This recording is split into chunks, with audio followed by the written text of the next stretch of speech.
Welcome to the GreatBase Podcast, episode 74. I'm Steve Smith, along with Brandon Flanagan. We're in Boynton Beach, Florida.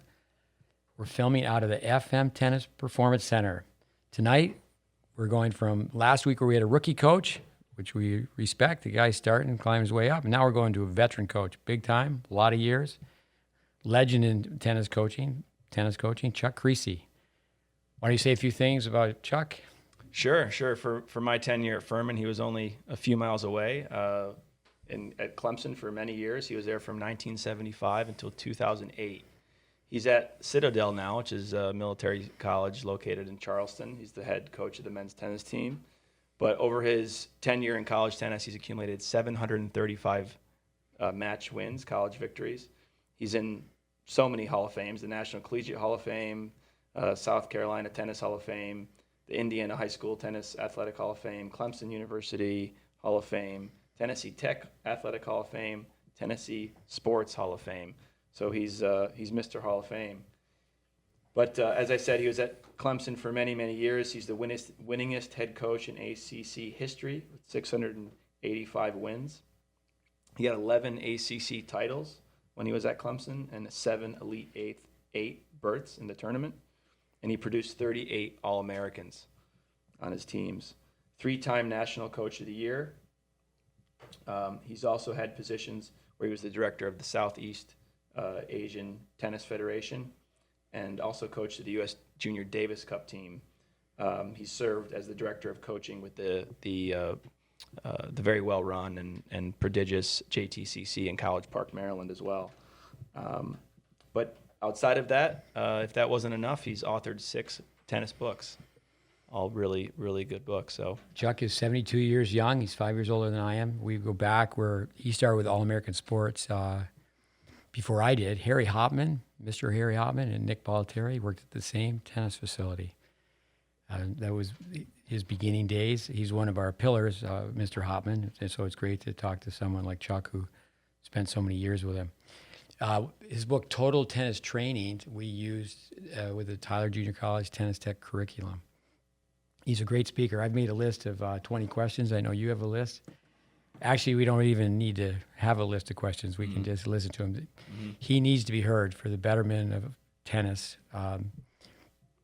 He really he's been around forever, and his message on what we need to do to make tennis better in America. It'll be fine. So I think it'd be an honor to have him on more than one time. But let me give Chuck Kriese a call. And dialing 1. Hello.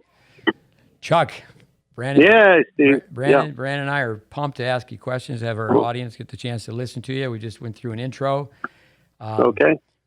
a rather lengthy intro, understandably. Yeah, we just going through the Hall of Fames here and took a little bit of time, but really great to have you on. As you know, I was many years just a few miles down the road, and now obviously at Citadel in Charleston. You've obviously gotten comfortable in the South Carolina area. Huh? It's a beautiful part of the world. Yeah, the family's here. Well, I mean, my wife's family, and we came down to Charleston initially. I was pretty much done with coaching, Steve. Coaching college, not coaching, but coaching college. Not just that it run its course, or I'm out of it there, but the college arena has changed so much. There's just it really has gone in a direction that I did not feel like I could not be successful. It wasn't about being successful, but the same impact, the teaching impact, nor the coaching impact on the players or the kids, and it just is. It hit sort of they just dumbed it down, to tell the truth. But my wife was in Charleston.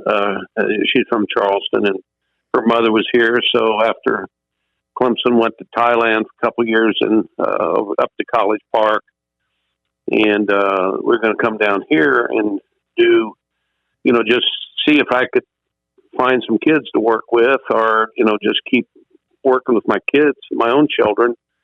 But of course, Citadel opened up, and it's a fantastic place. It's going to be 180 years old now. 1842. It'll be 180 years ago it started. Wow. So And how many years you're at Clemson? How many years, and now at the Citadel? How many? 33, and this is number 9. But I was assistant coach, Tennessee Tech for a year, and then assistant track coach for a semester. And so I'm counting this as this is like year 44 in college work. So Wow. it's really. Now I'm going to try to keep it rolling. Let's go back to the beginning, though. Indiana, basketball country. How did you get going? Yeah. Tell the listeners how you got going in tennis. Well, Steve, basketball in Indiana, and we didn't have. It's funny with my team right now, and we're doing some training here before the season started, and we're talking about basketball and why it was so good in Indiana and Kentucky, but you didn't have the doggone class system, which I could talk about forever. In Indiana, we had 600 teams in high school. I played high school basketball, of course. It was just, you lived and died playing basketball.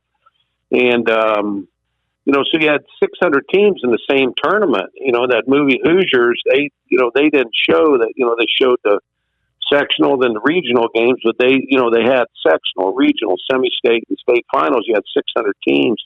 Holy cow. During those 4 weekends, it was something else. And, but you grew up dreaming of being able to play a great high school basketball team, and that was my dream. But the long story short is my basketball coach, 8th grade or 9th grade, was saying, hey, do tennis in the summertime if you can. My buddies used to go over and play football, play baseball, hang out at the tennis, right next to the tennis courts there. And it took me a while to try, but I just started going over there. And I wrote this down. One of the things I wrote down I want to talk about a little bit later, but I played tennis when I was a kid growing up, not for points, not for rankings, but I got 3 drugs at the park. You want to hear about the 3 drugs, Steve? No. I got dopamine, adrenaline, and endorphins. Okay, the playing tennis was unlike anything. When you hit a tennis ball in the middle of the racket with with those old wood rackets, it felt like hitting a 15-foot jump shot. It just sends. You just got a buzz from it, and you would stay on the backboard forever. One of the things, and I don't want to go into this too long, but one of the things that's messed us up in the kids wanting to play is that we've lost the dopamine rush. The racket technology has made it to where kids don't go to the backboard. You used to go to the backboard and hit for hours trying to find a sweet spot, and it was like if you hit the sweet spot, you got this great buzz. And if you missed it, you just, tennis is hard. I better keep trying. But now, because you can hit it so much easier with these big old rackets and the technology, the kids, they'll hit 5 or 6 and they get mad when they miss. If they hit it good, it's what they're supposed to. But dopamine and adrenaline from competing and the endorphins from training, because I played all the sports. We back then, you and I both know we played every sport they had at schools. It was basketball, the football, the basketball, baseball in the summers, and then, but tennis is, I just lived at the park for 4 or 5 summers, all summer. I remember. You just go down and play everybody. Sampras was asked. I think his oldest son is Christian. And he was asked if he played tennis, what would be one tip? And he said, play with a wooden racket till you're 13. Absolutely. Yeah, you actually, and now, you know what I've done with my daughter? I've got 6 children, but with my daughter, I've taught them all how to play, but my youngest daughter loves it. And she's just turned 14, but she's using an old Wilson Pro Staff, like a 85, 90, the old Sampras racket. Mm-hmm. And I got one guy get me one on eBay, and then we had one, actually, one of my former players, Frank Salazar, we had one of his old rackets from about 20 years ago, and I strung them up, and she loves it because she can feel the ball. She can, and she wants to find that sweet spot, and we're really missing out because we let the manufacturers sort of dictate that. And I used to have a saying. I said, easy to pick up becomes easy to put down. Hard to pick up is hard to put down. And we messed up that part of it. And I don't, it's a different topic, Steve, but, in senior tennis, I think the whole key is that they've screwed it up by the racket technology, there's, that's another subject I could talk about here in a minute. Yeah. But, we've lost all our seniors to pickleball. Pickleball is easy pickup. It's going to be easy put down. But tennis, the ball striking overcomes the movement now with the technology. It's so fast. I always tell people it's, that, well, you and I can't play singles anymore. I can't play singles anymore. It's too fast. But it's sort of like trying to dance the waltz to daggone disco music or something. It's out of sync, but they didn't consider the symmetry and the whole thing. Yeah. And then you only have the ball. You have the ball, the court, and the racket. But anyhow, wood rackets, senior citizens would use those, or, they need a gold standard ball. I've called down to USTA, and one of my former players that's down there, I asked him, please have whoever's in charge of senior tennis call me. Pickleball's killing us with our seniors, but they're not going to change the rackets. And look, Steve, seniors are not going to use that green kiddie ball. They're not. It's like if I went to play basketball right now and we got a 10-foot hoop and an 8-foot hoop, I don't care that I can't jump anymore. I'm going to shoot at the 10-foot hoop. Right. So senior citizens need to have like a gold standard ball or something. What do you mean? Elaborate on that. What do you mean by a gold standard ball? Well, what I mean is they could use the same thing. The pressure could be dumbed down a little bit, and they could have a higher felt or something would go slower. So where they could have that, there would be symmetry in the game. But seniors are not going to use that green dot ball. They're not going to use the kiddie ball. Right. Remember in the 80s, for a few years, there was the rally ball. It was 7%. 7% bigger. I thought it was a great training tool. And I thought the only negative was it wouldn't go through a ball machine. Right. Well, you're right. It was a great training tool, and it was novel, and people got scared of it. You remember the first year Prince rackets came out, everybody was scared of them, thought it was sort of a weird idea back about 1980. But I think that might have caught on. But I think the whole key is if anybody's listening out there from USTA, guys, get a gold standard ball. Get a ball that moves slower for the seniors and that's not embarrassing to use. The last thing that somebody wants to use is the kiddie ball, green ball. It's okay I teach with green dot balls. Good teaching tool. Sure. They screwed it up by mandating it, though. Screwed it up. I really like hearing you talk about the rackets and I think the gold standard idea with the ball is I haven't heard that before, but I like Steve, it's all about the dopamine rush.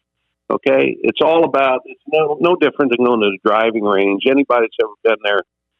I mean, I got old Ben Hogan Persimmon Woods. So if I hit a ball on the screws, I would rather have that feeling than have a big Bertha and be smacking them 30 yards further. And people play sports.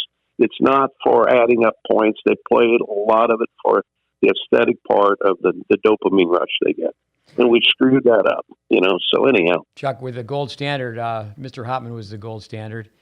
In our intro, I mentioned that I'm a few years younger than you, and I was with All American Sports a few years after you. I wasn't at Amherst. I was at Amherst when Ronnie Meyer, the fifth grade teacher from Wisconsin, was still running the place, and it was fun to be around him. Yeah, he chewed my butt pretty good the first day. But you have to tell us about that. But he was the go-between between Mr. Hopman and Bollettieri. I mean, from a historical standpoint, I think people would be shocked to think they worked at the same facility where Nick was in charge of adults and Mr. Hopman in charge of juniors. Tell us a little about your days with Mr. Hopman.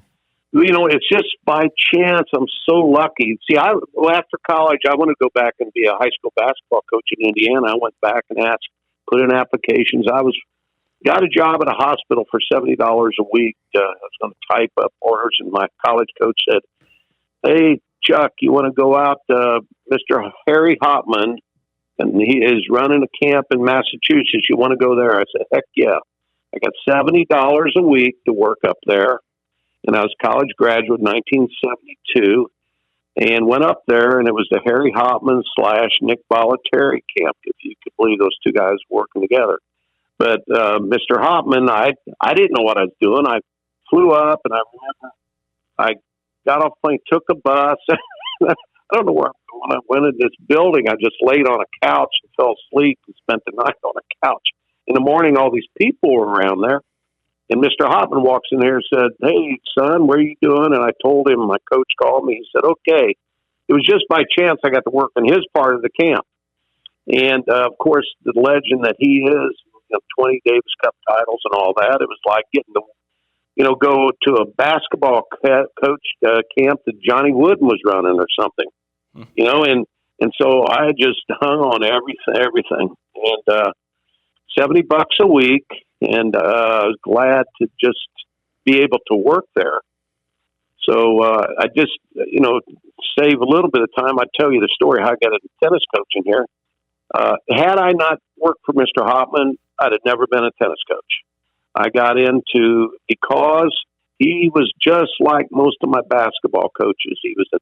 I was lucky in high school. I had a guy named John McLeod as JV basketball coach in 1965. He ended up coaching Phoenix Suns, New York Knicks. He went to Oklahoma after I worked, as a sophomore in high school. And then my basketball coaches were tremendous, and you learned how to work. And Mr. Hopman was all about doing the right thing. He was tough. He worked us all day, and so I'd worked there like 4 or 5 weeks. It was 10-week camp, and it was hot all day long. You'd work from 8 till 5, and just glad to be teaching tennis and making $70 a week. And Mr. Hopman came up to me at the end of this one day, and he said, Chuck, old boy, I want you with my wife, Lucy. So, that was a tough job. But a couple of my buddies go, "Oh boy, you got the tough one this afternoon." But I went over on these remember the old clay courts there at Amherst? Yeah, the red clay courts. And I'd climb the fence to get balls back on her racket, and I hit with her for an hour. And afterwards, here's the thing. But for $20, I would have never been a coach, or coached in college. So Mr. Hopman comes up afterwards. He pulls out this billfold, Chuckle boy, and he's tried to shove $20 in my face.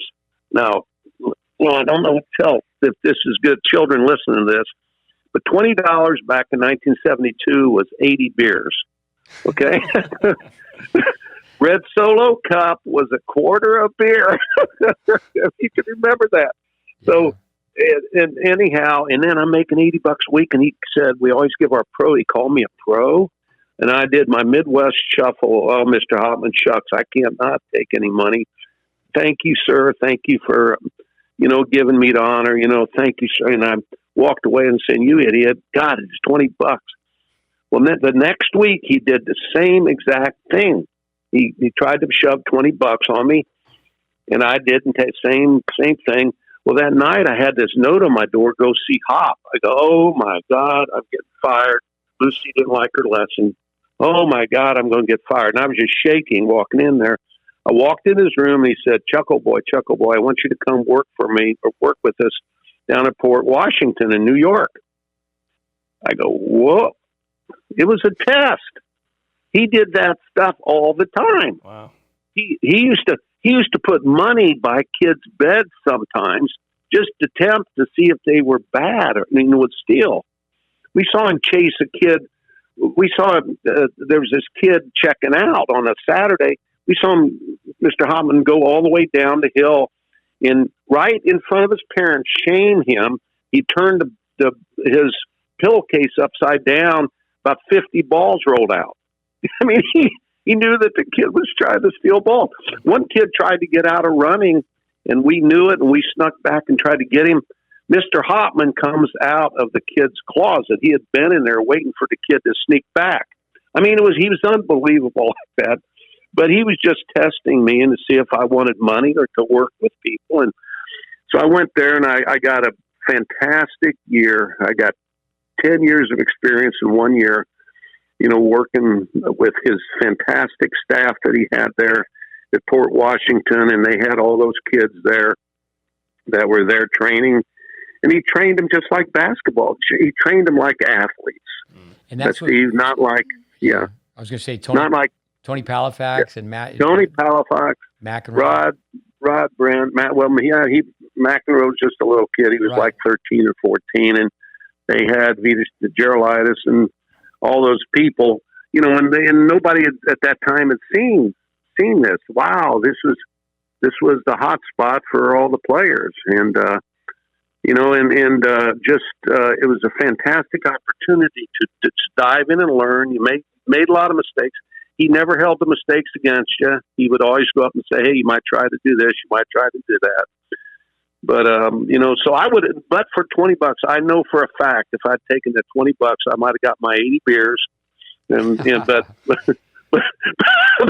but you know, not. Hey, I don't want people to think I drink 80 beers ever. You know, but you know what I'm talking about. I know for a fact that I'd never been in tennis. You know, and then when I went to Clemson, I went back to my master's at Tennessee Tech, and I almost got the job there, and I didn't get it. And I was pretty down in the dumps about it, but I got a call out of the blue from Clemson, you know, about 6 months after I finished my master's to get an interview. And Mr. Hopman had written me a very nice letter of reference when they checked and stuff. You know, he just said I was a hard worker and, you know, and stuff. And so it really helped me get started. And I got that job when I was 20. I was only 25, and they hired me at Clemson. But the athletic director from Tennessee Tech had been at Clemson. He had been a former coach there. And that's another story, too. I mean, I didn't get the job at Tennessee Tech, and I was really upset. And last day I was there, I was walking across campus, and I was really upset. I'm going to have to just go figure it out. And I said, I'm the biggest fool in the world to think anything else but gratitude for the 5.5 years of education I got from hitting a fuzzy ball over the net. I went up, turned around. I'd just taken my last exam. I was leaving. I turned around and walked back to the athletic department, walked up and asked Coach Wade. Don Wade was the guy's name. I said, Coach Wade, if the job ever opens, 1999, I would just do anything to be able to coach at my alma mater, Tennessee Tech. And then I get this job, you know, and then I got a call out of the blue too. So, you know, and so I got the job interview at Clemson at 25 and went to work. I remember back then. Go ahead. I was going to say shortly after that, you weren't there very long, but the late Eugene Scott had his Tennis Weekly, and you were on the cover. And you were really known for that first week of practice, so that must have had a Hopman. Well, no, you know, I got my master's in health and kinesiology and exercise, you know, science, what they call it now, physiology or exercise. But I got really into the training part of it. Back then, I hate to say it, but tennis I hate to say it was more of a country club sport, but people weren't training all that hard. But I've been under Mr. Hopman, and I did my master's in, you know, in kinesiology and all that stuff. And I said, look, man.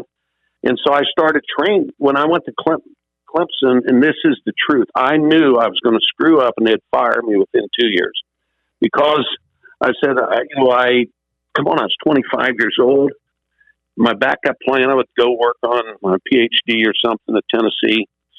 But the bottom line is I just said, well, I know one thing. Johnny Wooden's book, They Call Me Coach, was the first book I read.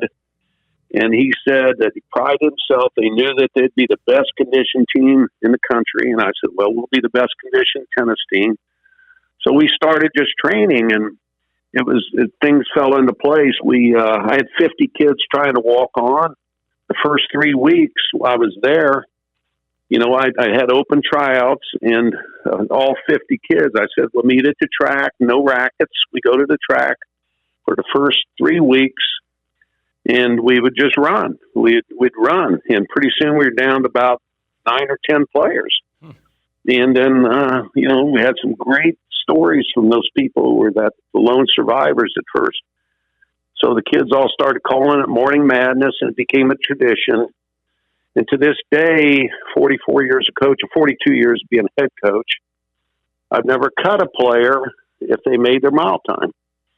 Well, excuse me, they started making me cut players at Clemson. This is one of the things that pushed me out of that daggone situation of D1 tennis. It's just really aggravating. But I never cut it. We had 26 players at one time. I had 3 teams. We had 3 schedules. And I had Kent Kinnear, 2-time All-American, started out number 14 on the team. And he played 37 Grand Slams. Richard Matiszewski got up to 49 in the world, and he was like 13 on the team, did not make the top 6 until halfway through his freshman year, and he became a 2-time All-American. But the bottom line, we had a feeder system where the kids would work really hard on what I called the work team, and if they got to the top of the work team, they got on the white team, and then they got on the orange team.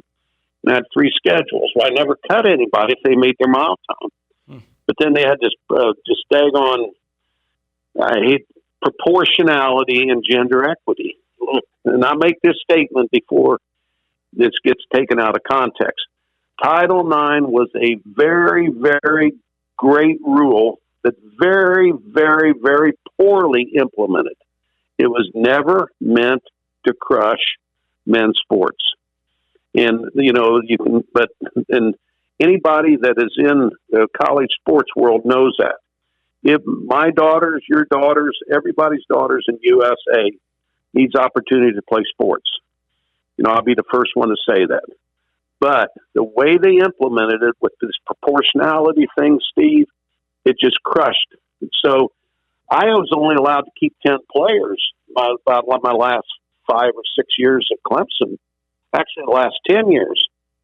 And I was trying to make them managers and things I couldn't do. But it drove me crazy because you cannot recruit a championship team unless you know what's happening. Everybody just goes overseas, man. It's a mess. But instead of developing players, we're just importing players or bringing them in, pushing them out there. But and then, of course, in college, it's the most frustrating thing was early 90s. The dumbed down scheduling, we went to 20-hour work week and then 25 matches a year, and it's laughable. I have a very good friend whose son played 120 matches last year, and he's 14 years old. And we're playing 25. It's laughable for college. It's laughable. So it's just a big dumb down. So you really, most coaches figured out is you do not have an amount of matches that you need to get players better, and they don't allow you to practice enough. At College Park, our kids who were 16 were practicing twice as hard as the local college team. So, and I want to make a point about that so people can understand that. When they came out and they put those restrictions on there, the dumb down was very political from the standpoint of some of the schools who didn't work as hard. I can go ahead and say it. And maybe I'll make some people mad out there, but the Ivy League schools, okay, they're only allowed 18 matches. They're always in the academics. Well, they never developed any top players either. But they got they were in a dumb down mode in a few of the other conference schools, so they dumbed the thing down. Well, I asked the commissioner of our conference, I said, is this about academics? And he said, absolutely. I said, okay, so why don't we do this? Instead of restricting all of the time that you can practice, if your team has a 3.1 grade point average, or make it a 3.4 grade point average, let us do anything we want to do. Let us, if you do not penalize high achieving people. And it just infuriates you because I had all of these kids making almost every one of my players would graduate. And no coach in tennis wants their players to flunk out or something like that. And tennis players are smart. So college is not a good arena for training players anymore. And it's really, really frustrating. That's the biggest thing that after 33 years, I told AD, I just said, look, you have to go overseas and recruit players and just try to find them anywhere. but this is not a developmental situation anymore. College is not. It's really very, very frustrating, so, and I don't want to stay on a soapbox about that, but people need to know if you're an American parent and you want your child to go to college and play, look, Title IX was for USA women to get to go to college and play college, wasn't it? Wasn't it set up as a constitutional law for American girls to play? No, for sure. So yeah, and my daughter is going to be a pretty good tennis player, but it's going to be very, very hard for her to get a scholarship or get any financial aid to go to college if you're top 30 in the country. And if you're number 5 in the state of Kentucky or Tennessee or South Carolina, in any other sport, you would be able to get a pretty good scholarship, but not in sport of tennis, because 80% are going to international students. I'm not against international students, but I sure do think it should be proportioned properly to where Americans are the first that are looked at. So we've got a lot of issues like that, but the dumb down, and I'll leave it with this because I don't want to go on and on. 1986, we had 41 USA-born players that went to college and made it to the top 100 in the world, in the ATP, wow, and the WTA. 41. We have 4 today. 4. You can name them, right? It was Isner, went to Georgia. Stevie Johnston went to Southern Cal. Tennis Sangren, who's a late bloomer. Do we have any other boys? USA born. It's ridiculous. We don't. But compare that to baseball. Baseball has 64 ball games. The major leagues are packed with former college baseball players. Our very best players die on the vine because it's just not, the incentives are not right there, So we've got to go to it from the standpoint of rewarding the right behavior. In other words, if somebody is a 3.1 student, let them do whatever they want to do. Let them do that. Let them, we can let them have 40 matches if they need. It's not right. Chuck, but we need to be rewarding. Yeah. I told USTA. Go ahead. I'm sorry. No, go. You go first. The USTA, I told them, look, guys, why don't you make it an incentive? First of all, we need USTA could do their an All-American team. Like they're All-Americans. Well, Kodak used to do the All-Americans, right? In football. Why don't the USTA do an All-American team?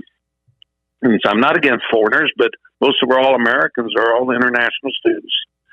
And now secondly, I told this guy, I said, USTA ought to put $1 million out, give $200,000 to 5 different coaches, the 5 best coaches in America that have 80% or more American players.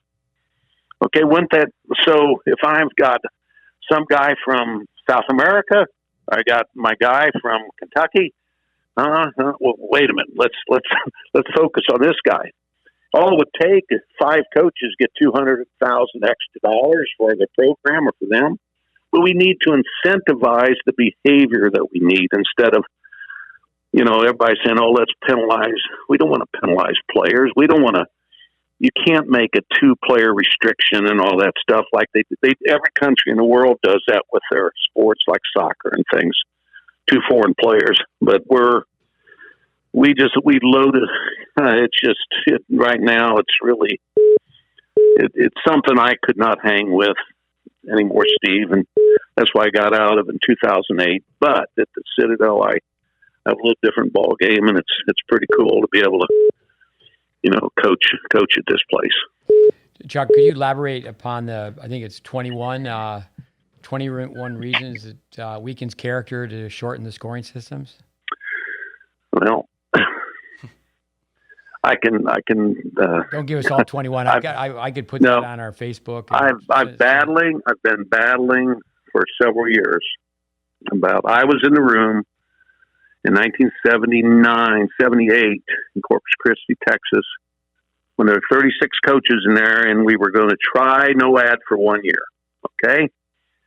And I said, okay, we'll give it a try. Well, it ended up through the 80s, we used it, and nobody knew much about it, but I started noticing that our best players were taking hits. In other words, players, I'll give you a recent example. Stevie Johnston, his father was interviewed, before he passed away, and he was asked, would Stevie have gone undefeated for 2 years if it had no ad? And he said, no, absolutely. He would have lost 10 to 20 matches. Because it promotes randomness. Number one, it promotes randomness. And there's a lot of reason for that. First of all, the bastardization of our scoring system and the dumbing down and I can call it bastardization. I don't think that's the dumbing down of our scoring system is one of the worst things we could ever be doing. I told my players I'm having to work with them, playing a little no ad. I never play no ad in the fall anymore because I want our kids to learn how to play tennis. Tennis is very sophisticated chess, and you have to learn how to, you have so many fluctuations in the pressure. But the most obvious things, first of all, I wanted to make the point, it's never really caught on yet, has it? And they've been trying to push it down our throats. Now, and I don't want to make a long story short, I'll come back to it, but I absolutely believe it's because of the gambling industry. They want to promote randomness. It's very, very frustrating that they are promoting something that makes our sport more random.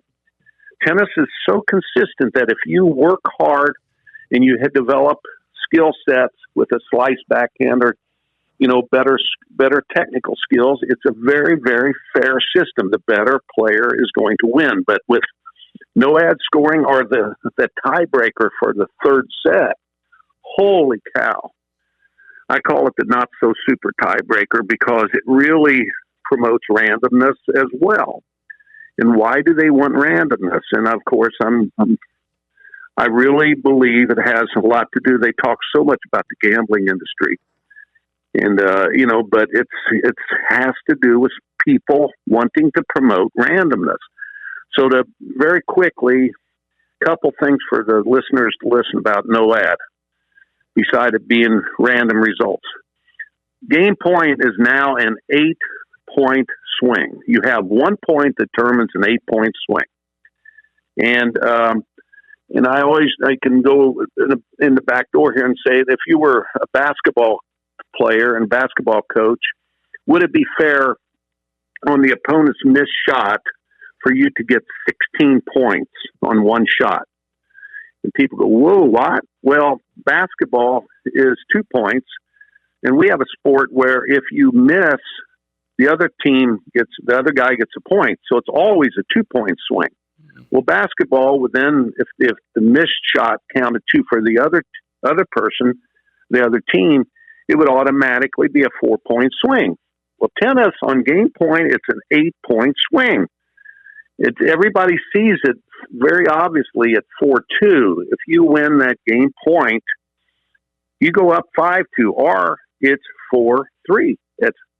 And everybody sees it at 4-4. It's 4-4. If you get a let cord and go up 5-4, well, you need 4, and I need 12.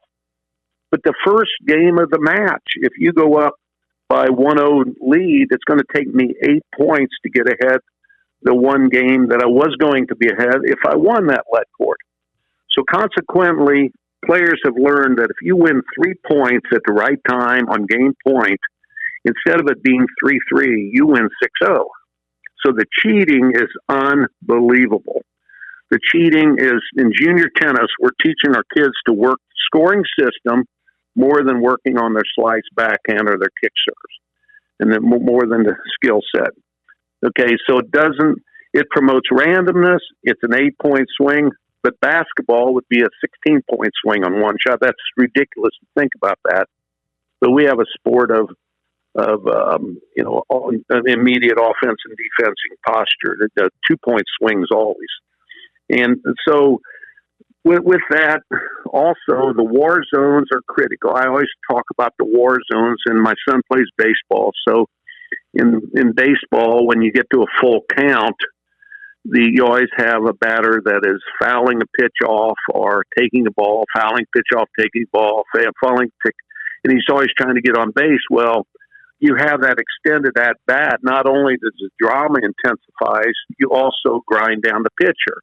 Everybody knows that if you get the pitcher to make extra pitches every inning, he only lasts 3 innings instead of 5. When in tennis, when you're playing John Isner, and if Isner only has to make a maximum of 7 serves every game, well, you're never going to grind down John Isner so it eliminates the next reason. It eliminates the small guy. It eliminates the person who's the body puncher. Tennis is more like middleweight boxing. You've got to get these body punches in for the first 5 rounds, and then somewhere into the 5th, 6th round, the guy starts bending over, and tennis is like that. You have to deliver the body punches and get these tough, long rallies and, do the body punches, and that's how you break down big servers. And then, I've got so many more, but the one thing I wanted to bring up is the big thing that people who promote no ad scoring, and they try to do this, and it's such a red herring. It's such a bunch of bunk that people get excited about watching it. They say, they added excitement. And here's the statement. Excitement dwindles with each occurrence, but drama intensifies with each denial. Nobody could ever say that no ad scoring would be better when they watch Schwartzman in Nadal and what was that, quarterfinals at the French, was it? Mm-hmm. Oh my gosh, the third set was unbelievable. The drama, even who was it, Djokovic and that American kid. I'll give you a perfect example of what tennis is about. Who was the American, big old tall kid that had a good serve, that had a good run, lost Djokovic, like the quarterfinals of the U.S. Open. Well, the kid had Brooksby. Yeah. So he was serving that game at, I think, 3-2 to try to catch up. Or was it 2? It was 3-2 or 2-3. And they had a long game, and he finally held serve. He finally held serve, but then he went away. Mm-hmm. And then he was done. Nobody sees that. The underlying tone in tennis, I always used to ask my players, when did you win the match before you won the match? They go, okay, coach, let's see. It was 1-2, second set, 1-2, 15-30. We had that really, really long point, and then we had that long game. And remember, coach, I had that like 14-point game, and then the kid just started checking out. But see, the no ad allows random results because you beat a person 4 times into submission. It's like knocking the guy down, in a boxing match, and then you let him have 5 minutes to get water and refresh himself. I tell the guys, the bad thing about Steve, about that tiebreaker for the third set, nobody understands, is tell them tennis is like wrestling for, you wrestle for 5 rounds, and then round 6, you say, okay, we're going to box for 30 seconds to see who wins. It's completely different. So one last thing, and I'll get off of that, but I've got 21 reasons why no ad is bad. But here is, look, we've had this scoring system for 152 years now. 152 years. Then all of a sudden, now we're smart. We figured this out, that this is better. It's going to bring in audiences and some. No, it's not. It's for the gambling industry. It's to promote randomness. And it's really just such a cut on our sport. It's like having arena football replace normal football. So our coach, the people who are doing this too, I don't know if they just don't understand tennis deep enough, or if they've got something in the game, or why they're doing it. So I'm just so angry about it, because my players aren't learning how to play tennis to the depth that they need to. They're learning how to play checkers, not chess. Well, I think a lot of people that are making the decisions, they haven't been in the trenches. Now, if you're working with kids, we're working with kids to get them really physically fit, and then you take fitness really almost out of it when you say, let's play a 10-point tiebreaker. I think completely. People in other countries are laughing at us. Then I think the biggest one is college doubles being playing to 6. Yeah. That's not even divisible by 4. Steve, I'm not going to tell you how I laugh about. We'll play that 6-game set for college doubles, and it's laughable. We lost. We had to play Florida State, I think, let's see, when was it? Or, our team, Citadel, we compete really well. But if we got to play Tennessee, Florida State, South Carolina, we get smacked some in the doubles.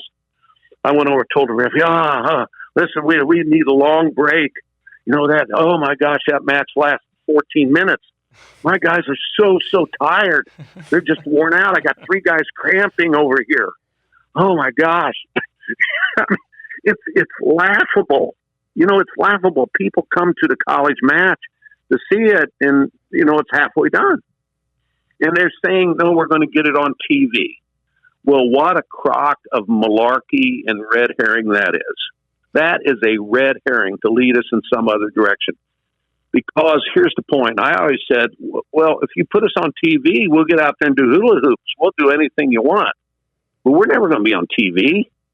If you have 2 teams, so you have 1 out of 1,000 matches that are played on TV. Okay, well, they have to play no ad on TV. But don't screw up the whole sport because you're just trying to get more publicity. And that's where, again, the dopamine rush and honoring the sport and the history and the heritage, we have just done such a poor job of protecting our sport. I think parents are paying more money, and they're taking their children across the country, a big country, parents going broke wide, and their entry fees are going up, and the amount of playing time is going down. Steve, this is a good one. Okay, so my friend went to a tournament with his son. He said we spent $1,200. It rained one day, so we spent $1,200 on hotel rooms and everything else like that. Okay. He said, my son and then they abbreviated the matches. Okay. So he said, I figured out that my son, he only played 48 games. Okay. So you divide 48 into, you know where I'm going. You know where I'm going. I said, let's see, it costs you $24 a game for your son to play a game. Oh, you play no ad.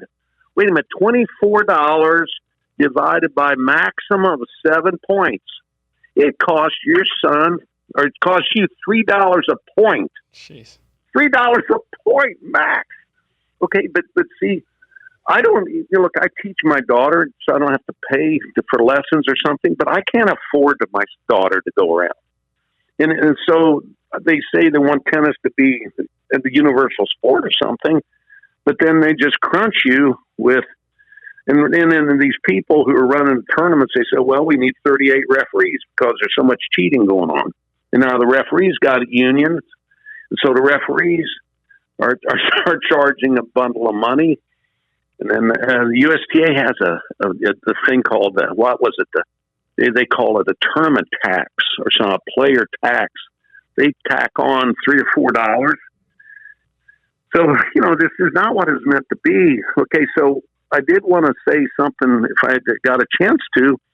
I think you had it written down there. If I was commissioner or something of tennis, first thing I'd do is I'd make everything be bottom up instead of top down management. Top down management does not inspire. We're so organized that we don't inspire. Look, grassroots stuff starts in 500 different ways in our 50 states. And we have little communities everywhere that started tennis tournaments and they ran them. Now that the USTA, in their infinite wisdom, is doing top-down management, they have crushed some of the tournaments of tradition, Steve. that we have had for years and years. In the state of South Carolina, we had a little town called Belton, South Carolina. It's got like a 70-year history of having junior tournaments there.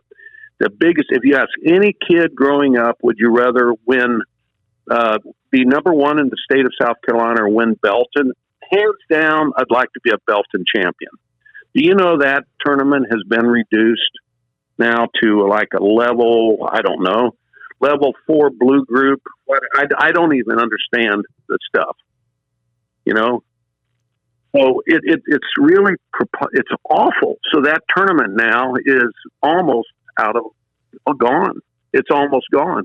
But it's not just Belton, it's the Crackerland. They used to have a thing called a Pepsi 16. The Gator Bowl down there in Jackson. They had tournaments. Tim Wilkinson had the best statement. He said, kids do not play for points. Kids play for rivalries and tournaments of heritage. Tim said, if I lost to somebody, I would practice for a year to try to get a win back over the person. Just such a competitor. And he said, but the tournaments of heritage, you would do anything. If you ask any kid in America, any boy, would you rather be number one in the United States or win Kalamazoo? What do you think the answer would be? Win Kalamazoo. Any player in the world, would you rather be number one in the world or win Wimbledon? Okay, so we're screwing it up so bad by taking these tournaments of heritage away, and so the incentives. It's the no ad scoring is just preposterous. It's just a blemish. Like again, why haven't other countries gone that way? They laugh at us, but I guess it's.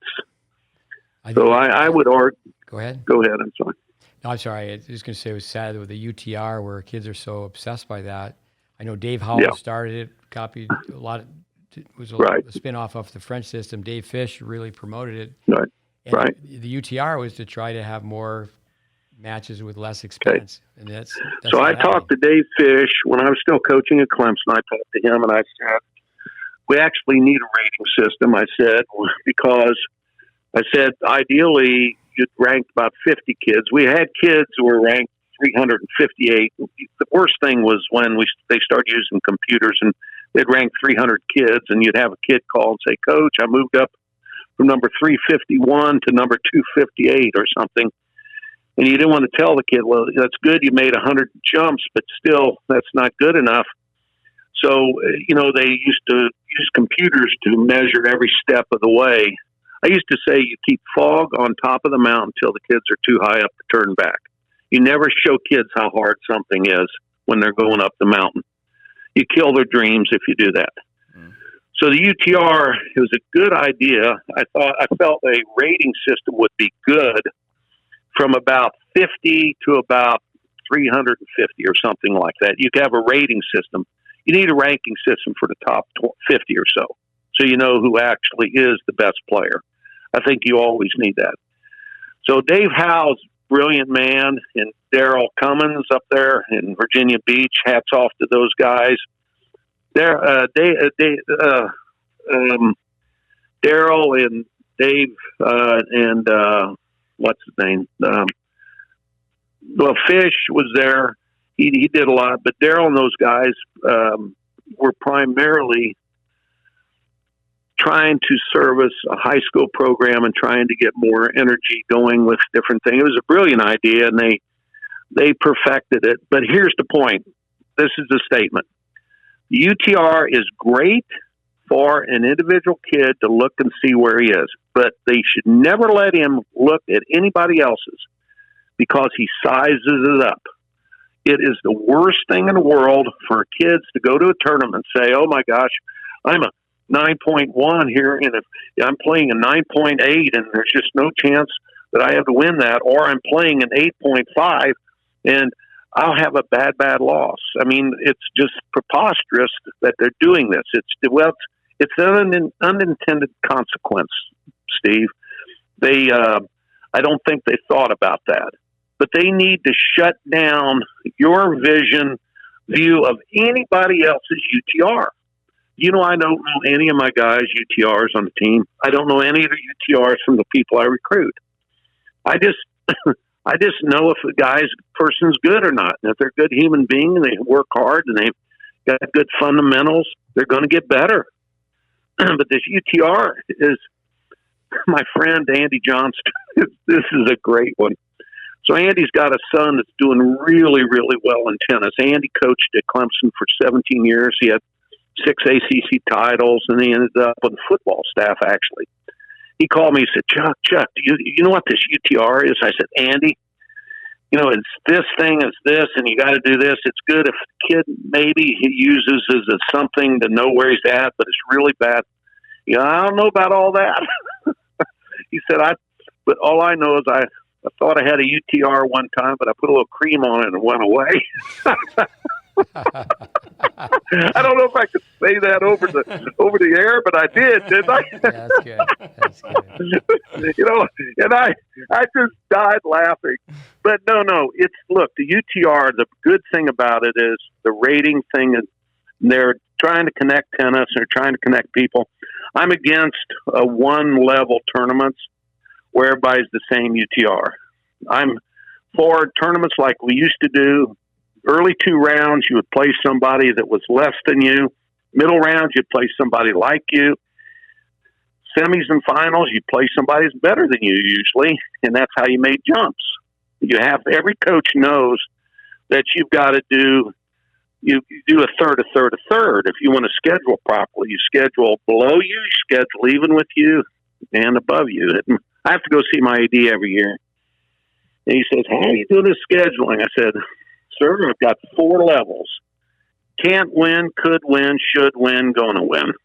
And parents out there, if you listen, you'd be very smart. There's no bad win in tennis. Make sure your kids get to play plenty of matches that they're supposed to win so they learn how to win. You don't get better by playing up all the time. You only learn to lose. You got to learn how to win sooner or later in the sport.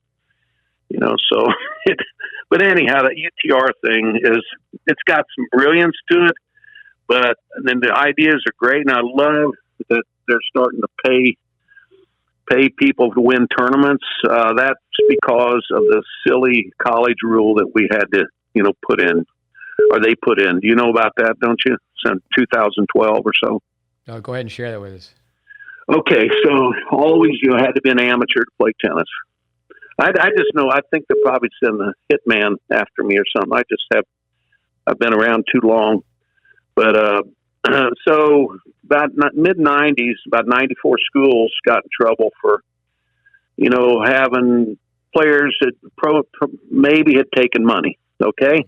94, and the NCAA said, can't play. So they sat them out, and they had a big meeting. Then they came back later, and they, slapped their hand and said, well, they can be reinstated, but they got to sit out 3 matches.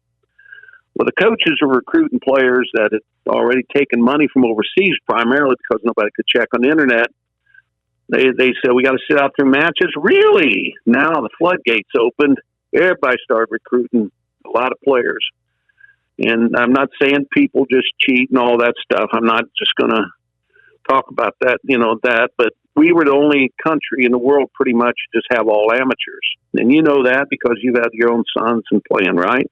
Mm-hmm. And it's so the bottom line on the thing was that finally they realized that, look, we've got so many kids playing college tennis that have, probably taken some money somewhere that they now, since 2012, whatever, the rule is you can take up to $10,000 before you enter school per year after expenses.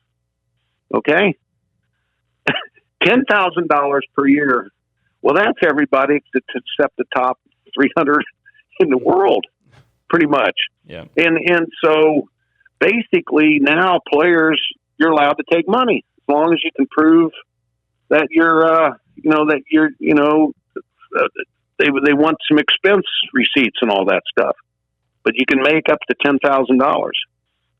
Well, all over the world they're doing this, so why don't they pay? Well, USTA, if you're listening, Why don't you, instead of giving trophies to kids, give them $1,000 for winning a big tournament? You see where I'm going here? I mean, we probably need to do this if we want kids to, parents are going broke. Don't give them a trophy or, give them a paycheck, because there is no amateurism up to $10,000. And you can see where the NIL thing, name, image, and likeness thing is going. Mm-hmm. Mm-hmm. So I think it's only a matter of time, but it would be very probably a good thing. We have to do that. Well, But again, go ahead. Go ahead. No, sir. I was just going to say there's a lot of positives with the UTR, but to me, it's the wild, wild west. There's so many tournaments now, and tournaments obviously are money makers. As a coach, I think a coach should coach. I think that a lot of times coaches say, well, I can make more money. I'll sit in the air conditioning pro shop and I'll run a tournament and I make more money running that event. And I would be out there teaching kids how to play. Right. Yeah. Go ahead. No, I think you bring up a good point about money, but my first year coaching, I heard this guy in Atlanta. I wish I could remember. He was a Southern guy, coach.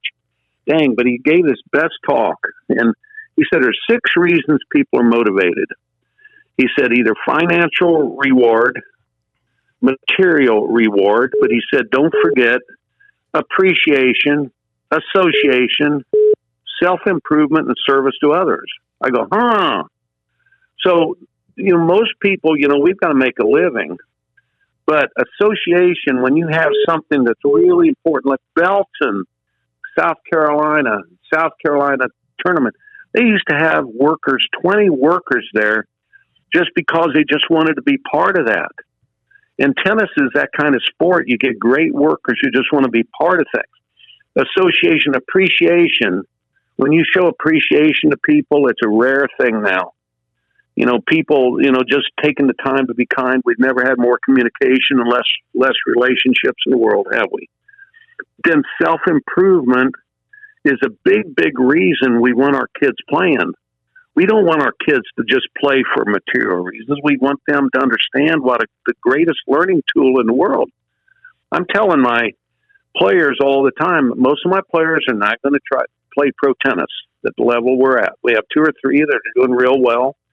But the point being is that I want them to learn how to think on their feet immediately and be able to make good decisions, be honest, be fair, be hardworking. Today I was telling them, guys, I want you to know that we're training real hard now, trying to get ready for the season. I said, guys, I want you to learn what it's like to suffer and fail, to suffer and fail, to work, and then finally gain something, and you will never, ever trade that work ethic that you learn through this great sport. And we're cheap. We're just, it's ridiculous how cheap and we have made this when we're after points, we're after money, we're after, and so the self-improvement, the service to others is the ultimate goal. And Steve and I want to accomplish. Listen, for as long, look, I've got a player on my team right now that loves you. He talks about you all the time, and you changed his game and got him into the place where he's in the arena doing, but you have done this your whole life and stuff. But service to others after 60, anybody out there after 60, if you're not trying to help out kids, you're going to look like a burnout rock star looking for a new gig. And it's a pretty sad thing, because after 60, we have to give back. And that's so cliche, but we need a good mentoring system in our sport. We need teach our kids to be mentors either. Also, the best thing we could do, the USTA too, you guys need a mentoring system where you have the 3 tiers. You have someone who's very wise helping the somebody below him, and then our top pros need to be passing it down to younger pros, and our younger pros need to be passing it into the college kids, and the college kids need to be helping the high school kids. And we would have another tennis boom. But people, we have a sport where we promoted players more than the sport itself. Golf did right. They promoted the sport. See, they could lose Tiger Woods and they still got a great sport, but we promote the players so much. It's not good for the players. It's not good for the sport, you know. Chuck, why don't you, I know you explain that so well with the message and the messenger. Could you elaborate upon that? Well, you know, I have a good friend that's over in Cambodia, and he's a brilliant person. He's coached on the pro tour around the world for 22 years, named Robert Davis. But he sent me, said, Coach, I'm over here in Cambodia, and I'm, you know, there's so many people. There's some missionaries over here that are doing great work and stuff. He said, I figured out why some people finish so very well in their life. He said, over here, these guys all never put the messenger ahead of the message. They always put the message first. Now in USA, we put the billboard out there first, don't we? And we need to be putting the message of tennis out there first. The history and the heritage. Number one, the history and the heritage of our great game, Steve. The history and the heritage, we need to be protecting it like it's a precious heirloom. But we're promoting it like daggone like Fifth Avenue salesmen. We're just promoting money and stuff. And it's just, I tell my guys, I say, guys, no matter how much you think that winning something's going to make you famous, you're never going to be as famous as, you know, that guy down the street who's on I call it on Facebook that's promoting, you know, I always say, and I watch Andy Griffith a lot, but they have a thing about Aunt B's pickles. And I said, you're never going to be as popular as Aunt B was with those pickles. The guys, they don't have any idea what I'm talking about. But on Facebook, you know. Facebook. But, you know, we really need to promote the sport, put the message ahead of the messenger. And then if you're lifted up like Harry Hopman, I will sing his praises to the day that I die, because I saw him test and train hundreds of people that got valuable life lessons. You know, and I'm not running down anybody else. I'm just saying Hopman was the best. I'm grateful always, because he gave me a $70 a week job. I'd never been in tennis, but he made us do it the right way. By, you know, and Rod, by the way, I wanted to shout out to everybody. Rod Laver, the best book you could ever read on tennis, to honor the game. Rod Laver. It's let's see, Triumph Books. Rod Laver, and autobiography. He has somebody, I guess. Bud Collins. Did Bud Collins write that with him? No, it's not the Bud Collins ones. It's a new one. It's called Rod Laver Autobiography. Triumph Books. It's fantastic, folks. It's fantastic. It starts when he's a kid. It talks about Harry Hopman. It talks about how he got started in the backyard. His dad made a court out of you know, the kind of yeah. And the wheelbarrow and the shovels, and they went one ant pile to the next. And right, basically, as an Aussie, grew up on a sand court. You don't think of the Aussies learning to play on dirt, learning to play on clay. Right. But it's the best thing. I make my players when they come in as freshmen. I want them to love the sport, honor the sport. When people tell me, what do I do to get good? I said, if you honor the sport, it will honor you. If you try to take away from the sport, the tennis gods will smack you down. They'll cut you up and smack you down. You have no chance. This sport is too complex. It's too fantastic. Yeah, I tell kids, but I don't want to be sacrilegious, but if there is a tennis heaven, you're not going to go. You know, you just have to have that work ethic. But talk a little about the work ethic. I know that with the Citadel, but I was told that you used to love to take your players from Clemson up to West Point. Talk a little bit about the culture of sport and how I think that's going away. I think maybe the NFL and college football in general is maybe one of the only sports that still teaches the hard life lessons. You know, everybody, Bill Tim, the great Bill Tim, great coach. He said to me one time, I know exactly, we were at National Indoors in Dallas, and he was there watching. He was coaching at Vanderbilt at the time. He said, look, most people in our sport know the price of everything, but the value of very little. And you hang on to loaded language like that. That's very, very powerful. My mother used to have this wonderful thing. She said she used to be the queen of loaded language. She would say, "Soap is cheap, books are free, never be dirty or dumb." And she used to say, "Don't take any wood nickels."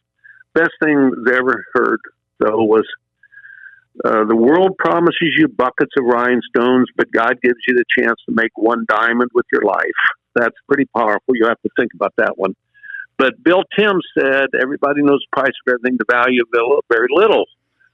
Well, the value of our sport, I could never have stayed in it 51 years teaching tennis at some level. I could never have been in it this long. Never, ever, ever. If the value of what I see happens to people's lives, the work ethic that they get, it does not reward you without suffering and great work ethic. And so we always went to West Point. Jim Pulling, first of all, was a Clemson grad. He played on championship team in, I think, 69 there. But I've known him for years, and we'd go up to play them at West Point, and just it's what an experience to go there and eat their dining hall, and then you play these guys who are basically going to give 9 years of their life, and the way that compete, they compete hard, clean, everything is about honor, and it's always been a fantastic thing. Same thing, Chris Garner is now at Naval Academy. He's fantastic. We've been out also at the Air Force. But anybody gets a chance to go to those academies and play, you should. Any parent living out there, it's fantastic. Out at the Citadel, I absolutely love being there for what I see happen to these young men and young women's lives. It's right before your eyes in a period of 1,000 days that they're there. They grow up and you cannot cheat the system. You cannot squeak through. You have to do the right thing. You have to go to classes. You have to be an honorable person. But the way I explained it to this, and I'm sure Jim Pulling or Chris Gardner would say the same thing. And this is a profound thing. You're going to have to think about this. But the parents, I say, look, in our world right now, everybody's trying to be diversity on the outside. They'll do anything extreme on the outside, but then on the inside, there's almost a push to try to force you to be just like them or to think like them. So it's diversity on the outside, but on the inside, you better think like me, or they're threatened. But what we learn with this, like most of the military academies, is you learn the chain of command in the order of having to work on the outside. It's not a lack of diversity. It's that there is a chain of command for life. But on the inside, this is the big point. On the inside, it promotes you being 100% diverse, 100% free thinker, 100% you are your person. You're number one in the world at being who you are. And that's what we do with our players, too. You never teach a player to be a cookie-cutter player. You tell them to be number one in the world at being who they are, and then they have a chance to be great. So that's why I absolutely love the military academies. I'm proud to be there every day that I'm there. I beat my chest and I'm proud, so anyhow. That's great. Brandon, what do you got? Let Brandon see if he can read his own writing here. What do you got? It's kind of like chicken scratch at this point, but no, after listening to you talk, I think every player, every college player, every junior player, every assistant coach that's had a chance to work alongside you, just the passion in which you talk about tennis and improving lives. I think that's what a privilege they've had. But just I think everyone could use a dose of this. So it's great that this is going out to our listeners on the podcast. But I had a quote here from Jay Lapidus from Duke, and he said he's never, through the time of you guys playing each other in the ACC, he's never witnessed one of your players being disrespectful or dishonest. And I can clearly see through the way that you talk about character how that matriculated into him saying that about your players. But if there's any way you could describe to our listeners any processes that you would go through as a manager of the team, as a coach of the team, as a recruiter, what were the boxes that you would try to tick on a daily, weekly, yearly basis? Well, first of all, Jay Lapidus is one of the most respected. He was as a competitor, as a player, and to hear that and to hear him say that, it means the world to me. But listen, Jay Lapidus, we had 13-year run in the ACC. We only lost 2 ACC matches from 1978 to 91. When Jay started coaching at Duke, he came in and he got players, worked them hard, and they took us down, and then Duke dominated through that era. But he always treated us with integrity. Never the same thing. There was a sportsmanship and a fairness there that you didn't regret, that ever when they took you down. They never rubbed it in your face. I just, the bully tennis, the howler, I call it howler monkey tennis a lot of times. The bully tennis when people get in other people's faces and stuff, But here's the end of it, okay? We all have the battle within ourselves as a competitor. And we all ask the question, do I have what it takes? Do we have what it takes? We're always trying to prove that. And it's why sports are so great. Sports are maybe the last arena where kids are challenged to the level of their soul, where they see things about themselves. It reveals on a mirror and makes you look at yourself. And then you have to, and I'm not proud of everything I've ever done. I have not liked it when I, the passion takes over or something, but here's the point. The point is, I would always say that if you honor the sport, it honors you. And you're always in the process of winning or losing every day of your life, and it has very little to do with a win or a loss. Now, that being said, losses still bother me for 2 days, and we lose a lot at the Citadel. And losses just crush you. Even as a tennis coach, I forget who it was, said, man, it feels like somebody shot my dog. It's the worst. It's hard. But with your players, what you want you want them to learn how to give everything in a losing cause, everything in a winning cause. And here's the analogy I use. I say, guys, when you give everything in a losing cause, it's going to hurt. But it's like a broken bone. When it heals, you come back twice as strong. Then eventually you learn that, listen, here's where this is, and this is what this is, and this is what real winning is. And you don't bail out and just say, hey, I'm a good sport and I like losing. No, you hate losing. I tell them, you're not allowed to get mad when you lose. You're allowed to hurt. There's a big difference. Being mad's like a little child that doesn't get what he wants and he starts pounding his fist.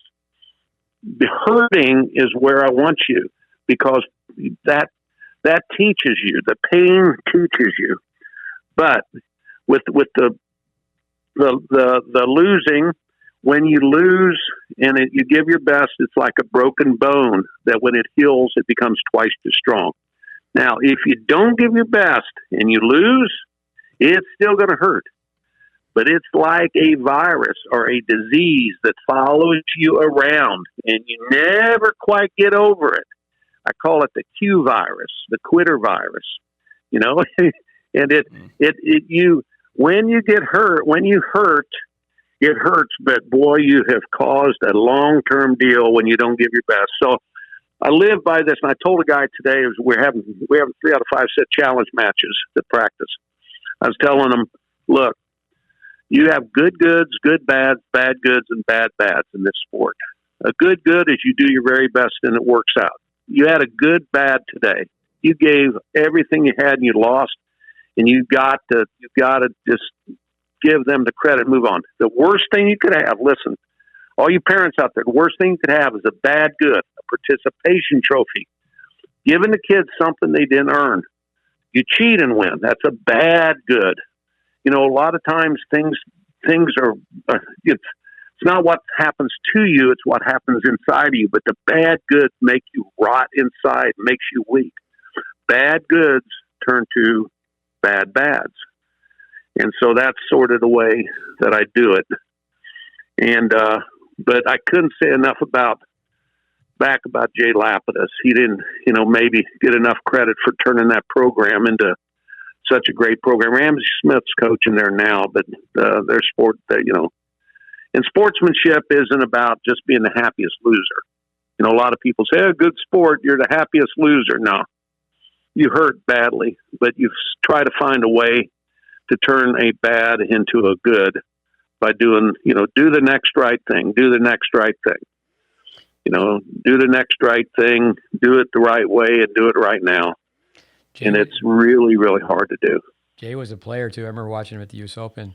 Chuck, you're a couple years older than the 1952 age group, which was amazing with Jimmy Connors and Dick Stockton and Brian Gottfried, Harold Solomon, Eddie Dibbs. I'm about the same, pretty close. I'm a little bit older than them, but that was pretty great group, huh? What would you say about those guys? I mean, I think arguably that's the best age group ever in American tennis. Best age group ever. But let me tell you where we got it wrong was, that whole group of guys. I mean, what a class human being like Brian Gottfried has always been. My mama used to say, the wise man walks with the great in the small in equal dignity. That's pretty deep too. And Brian Gottfried is quite a man, and that group, that whole group honored the sport, and that's the emphasis I want to make. But somewhere along the line, we started promoting the hype to it and try to make our players not rock stars or something like that. We didn't promote the process of everything that they did. We promoted the product of what they had achieved. So that, the process is always more important. You have do the right process, the right product will come out. Yeah, for our listeners, Brian Gottfried got to be 3 in the world. Arthur Ashe said about Brian Gottfried, he goes, his work ethic, he practiced on the day he got married. Yeah, absolutely. And I mean, look at Arthur Ashe, look at Stan Smith, look at those guys were, and again, they put the message ahead of the messenger. You never saw them running to the front and try to get the stuff that, and I don't have the expression I use with my team. I probably shouldn't say it. It blows away faster than something in a hurricane. That's all I'm going to say. I tell the guys the wrong stuff. I heard John Lloyd, who's the same age, say one time that the people from that era, when they started playing tennis, there was no money in tennis. And they just played for the love of the game. It wasn't like they were looking for a paycheck. Read Rod Laver, Triumph books. I've read it twice. I couldn't put it down. I get every one of my players to read it. If you honor the game, it will honor you. Those guys will be honored always for the way they put the message ahead of the messenger. Chuck, let me ask Flanagan to ask another question. He's got very good verbals. I was very impressed with his command of the English language. It's not as good as his brother. His brother got a perfect score on the SATs, but give it another shot. Holy cow. What do you got for a question? Well, you mentioned earlier the mentorship programs. I'd love to hear a little bit more about your Serve It Back program as far as mentorship. Okay, that's what it's called. It's called Serve It Back program, and I got fired up about it in late 90s. I went to a Promise Keepers meeting in Atlanta, Georgia with my son. There were 60,000 men there with their son. It was unbelievable. But the thing that stood out in it was fantastic was the mentoring program and how we as men are shirking our responsibility with our families and different things. But it says we need to have mentors around us. And to this day, I have a couple people that I've gone to I've got an older gentleman that took me to the took me to pick up the car. That is sort of my mentor, or someone that I go to help me figure out what's going to come down the pike here in the next few years. So everybody should have someone above them. Everyone should have somebody below them, but everyone should have people equal with them. So the point is that it's a great concept. If you can, don't be too proud to go ask help from people who have already been on the journey that you want to go on. And we're too proud to ask help sometimes, but it saves time. Now, here's the deal, though. But you then have a responsibility to mentor to someone younger than you. And guess what? They have a responsibility to mentor someone younger than them. And so it's a 3-tier mentoring program chain. And what you do, and then so you have someone above, someone below, but your most important group is that peer group of yours that holds you account. You give them permission to hold you accountable to a high standard. Could you imagine on your team, just guys, I want to be a great tennis player. Please hold me accountable to a high standard of work ethic and integrity and honor. And if you do that, people won't do that unless you give them permission because they think they're interfering. But if you give them permission, so I have 3 guys I call Barney, one from down there in Miami, one of my first players, Pike Rally. The great Kenny Thorne at Georgia Tech was a rival, but I used to call him Barney some. He was because of Barnabas. It's biblical. You have a Paul, a Barnabas, and a Timothy. So you had Paul, had as the teacher, and then Barnabas was the best buddy that had traveled around. You need friends that hold you accountable, but you've got to give them, and then the Timothys are the students. So, but it's brilliant. The Serve It Back program was just that. And I tried to get it going here in the state of South Carolina and stuff. And I talked to a few USTA guys. Now, Kent Kinnear is he understands this. And before he got involved in tennis a lot, he was, his wife was working up in North Carolina, and he had a really good Serve It Back program, 3-tier mentoring going at the YMCA in Asheboro, North Carolina. At College Park, Maryland, and when I worked there, we had 8 teams. Now, the leaders of the 18-year-olds that were leading the team, Vesapunk, a brilliant man up there who I respect so very, very much. Well, he helped put it together, too. But think about this. We had Mitchell Frank. We had Dennis Kudla. We had Junior Orr. We had, 8 seniors in high school. And then they had a 16-year-old. And on Mitchell Frank, I just saw Mitchell Frank last week. He's teaching kids now. But Mitchell had the 3rd person down or the 4th person down was Francis Tiafo. So Francis was responsible. Mitchell held him accountable and would work with him some. And then Francis had to help kids under him. So we had the 3-tier mentoring program. We had the thing rolling pretty darn good, but it's a great concept. We need that in tennis in the U.S. We need a mentoring system. And, could you imagine if we got a few of our top players to go spend time over Christmas time with a few of the top up and coming college players? But the college players would spend time with maybe some of the high school kids, and you could do it. You just have to teach the concept. I have it right now in my life. I have a couple Pauls. I have some Barneys, and then I've got, of course, the people I'm trying to teach. But it works. The 2-tier mentoring programs grind everybody down. The person who is teaching gets grinded down, and he's worn out, and then the person, he feels unappreciated. Then the person who's doing it just becomes weak and enabled. You enable people, and you don't want to do that because that just makes them weak. So. I think, Chuck, it's so well put.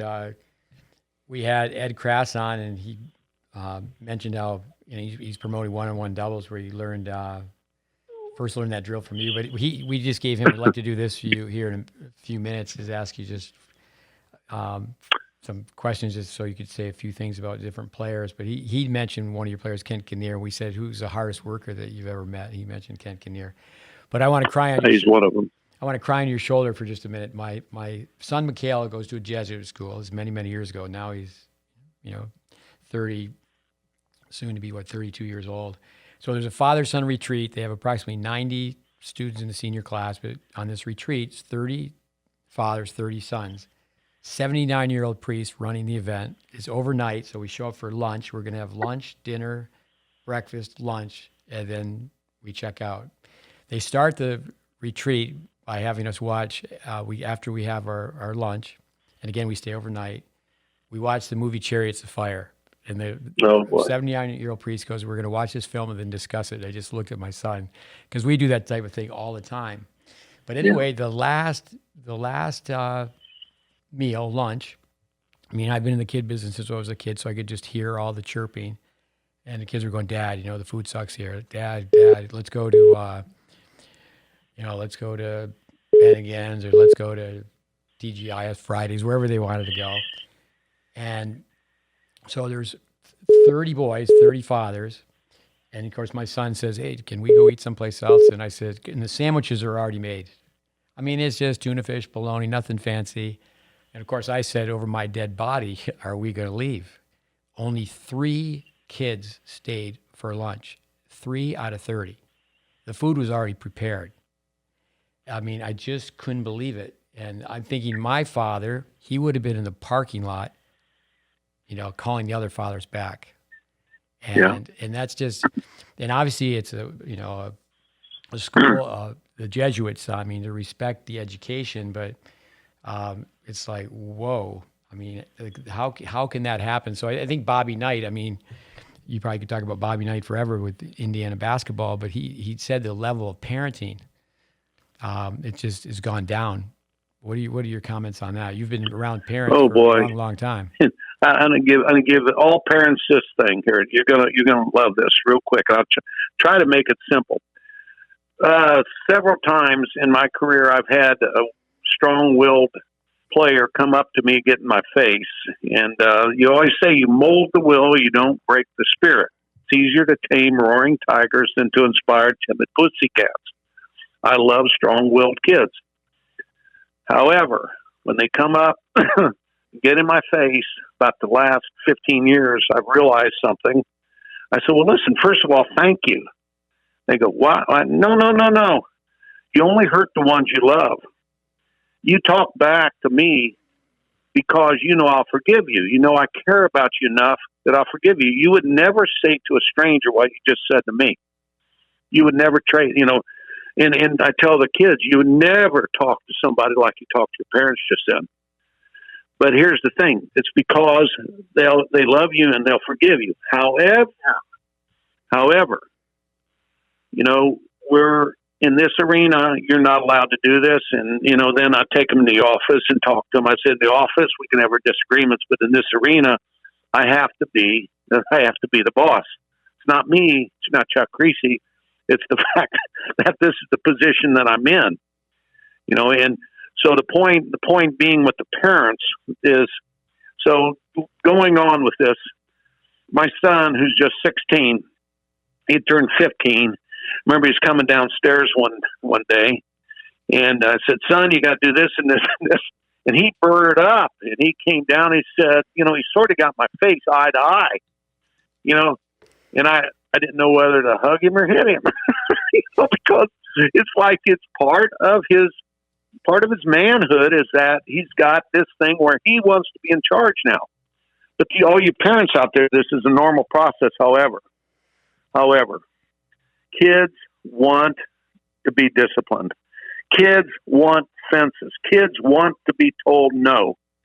And here's the reason why. Their peer groups are so strong sometimes, they get in situations they don't need to be in. The best thing they could ever say is, my dad would kill me if I ever did that. My mom would kill me if I ever did that. Oh, my gosh. My mom's dad, they're out of their mind, but they would kill me here. Now, the point is they have to put up a fight. Kids have to put up a fight, and the hardest thing to do is to discipline our children, to see them hurt and things like that. But that is it's not the feelings has nothing to do with it. It's our responsibility as a parent, as an authority in their lives, to not let them drive over a cliff that we know is there, and it's very dangerous. I heard an analogy, if your son or daughter was in a burning house and you were outside and they were going to die, wouldn't you run into the house to save them? You'd do anything. You'd risk your life to save them. But when our children are getting ready to go do the wrong thing, we neglect running into that burning house to save our children because it's uncomfortable. And again, it's so uncomfortable. My wife is great with my son. I believe in that Oedipus thing, by the way. If you're a strong-willed father and you're trying to raise a strong-willed son, usually I think turn that over. My wife does most of the heavy lifting with my son. And then I get my fatherly stuff in, but I do most of the stuff with my daughter. I believe in that Oedipus thing. A lot of times it works that way, with father-son or father-daughter, and stuff. Yeah, if you make it's different. Study the history of tennis, with the study history of tennis, there's usually the father-son conflicts, the mother-daughter conflict, and we get our confidence in life from our father. Then women and girls get their confidence from their mother. We need the approval. We feel like our manhood sort of comes. I don't know. I'm talking, people have all these theories out there on this stuff, but I know for a fact that we get our confidence from the father side. But, the mother does, mothers can just chew you up one side and down the other as a boy. And mom's mad, but she gets the job done. It's pretty good that way, but anyhow, to parents out there, the kids want fences. They want the fences because it takes the pressure off of them that they are not yet equipped to do. It's no different than when you teach your child to drive, you don't put them on the interstate highway right away. They need parameters, they need fences, and it's really tough, Steve. It's really hard. I do think that as tennis coaches, the same thing. I think it's harder. I think children are more passive today with how much screen time they have. It's like they don't play outside anymore. Steve, the thing I worry about is the one-dimensional thinking with these cell phones. Linear thinking is not happening where the kids process. The hunger of an inquisitive mind is the most important quality of a championship athlete, according to Clarence Mabry, 1980, Roosevelt Hotel. One of the first times I went to that USTA National Teachers Conference, somebody asked, what's the most important quality of a championship athlete? Great Clarence Mabry, coached 20 years. They're always in top 5. He coached the Godfrey and Stocktons and Bobby McKinley's and Chuck, all those guys at Trinity. He said, most definitely, most important quality of a championship tennis player is the hunger of an inquisitive mind. All right, that asks questions why, and things. But this one-dimensional thinking we get mosaic thinking now, like piecemeal thinking. The kids don't process, if I do this, then this, then this, then this.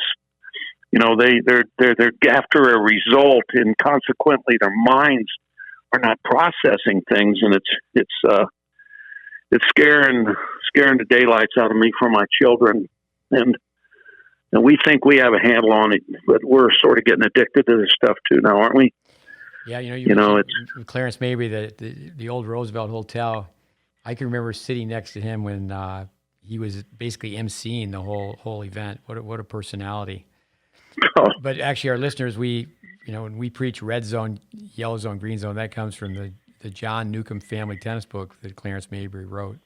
Yeah. I love listening to you mention these names because there's so many different connections. Brandon, give us another question. What do you got? Well, yeah, I was actually going to start with this, but I think just something I've heard you say on a couple different occasions is how you really kind of almost always knew that you wanted to be a coach of some sort.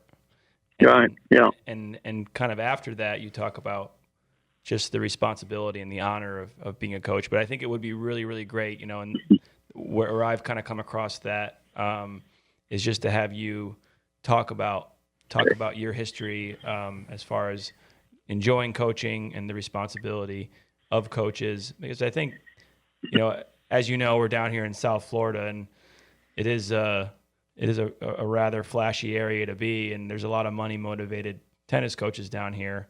But for the more of them that hear you talk about the power of coaching and character development, I think would be really helpful. Well, I'm really led. This keeps popping in my head, and I'm not ashamed of my my Christian beliefs at all. And I have my good friend in Cambodia. He called me recently, and he said, and this hits it right on the head. He said, there are people that search out the crown, and there's some people that search out the anointing. And, in the Bible, they have King David and Saul. Saul had the crown, but he never had the anointing. He never had the calling. And so he envied David.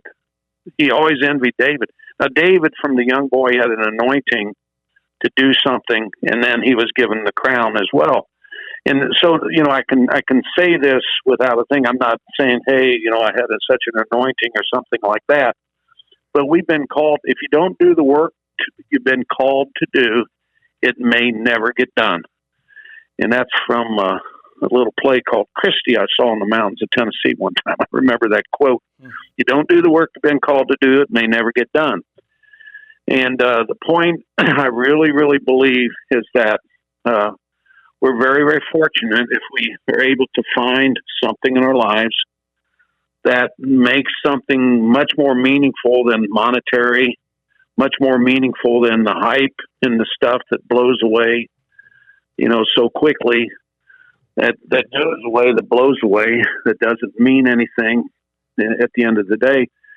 But coaches have an incredible impact on young people outside of their parents. I think that their parents and teachers, the coaches, have a great, great responsibility to do it honorably and to do it in the right way and to try to impact lives when they're young. Because I know for myself, I just know that I had good, honest men. I remember in my book, the last one I did, I put down the name of every coach that I had from baseball to basketball to football to cross country to tennis, and I still have a picture of my high school coach, Brother Roland Driscoll.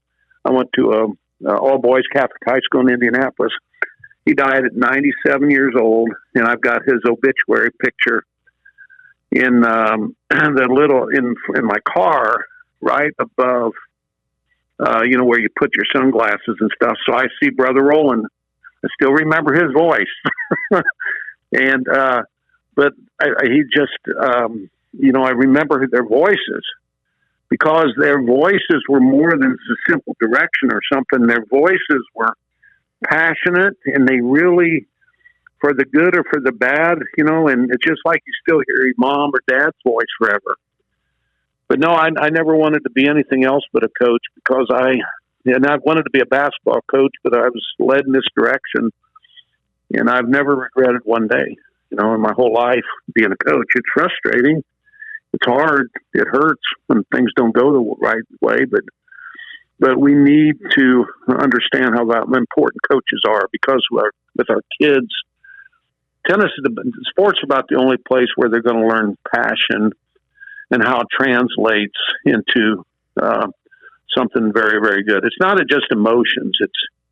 It's a event of the heart, an engagement of the heart. And I wanted to say this, make this point. Really, the first thing I do when my players come in, I tell them, you go from a place of compliance to commitment to inspired enthusiasm until you to a place where you get your RAS, your reticular activating system, locked in, where that's the law of attraction. Compliance, you can make a dog compliant by beating them into compliance, or come on, it's not about just compliance. And then it's not about just commitment where you got your head and the body. It's about inspiring them, becoming inspired. Mm-hmm. And when the kids get to the place where they're hunting out the answers, that's where you got to be, you know. But so anyhow, we're on the same place. And Steve, I mean, you should be honored greatly, and your work has been fantastic, and just you know, I'm just grateful. I'm just, you know, we just got to keep it rolling, man. Maybe our best work's coming down the pike, huh? Yeah, we got to keep it rolling. I want to say this about in the United States right now, a lot of highly educated Indian families, the parents, like IT specialists, they have their kids playing tennis. And I've had quite a few Indian parents listen to me talk to kids, and they say, I haven't heard someone talk to kids like that since I left India. But going back to my son's Jesuit school, to give them a positive. So the very first time I'm in the chapel with all the parents and the headmaster, Father Doyle, he said, if everyone would leave, and those of you that are chewing gum, dispose of your gum, and then everyone could re-enter the chapel. And I kind of looked around and go, this is great. This reminds me of how I grew up. You haven't heard that one in a while. I think the discipline's gone away but yeah, let's go another question from Brandon Flanagan. What do you got?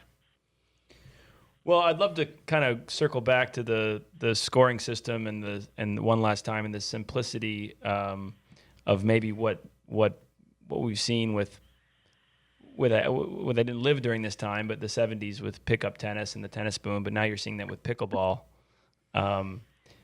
Any final thoughts on how we're going to combat pickleball and get our players playing more tennis? Right.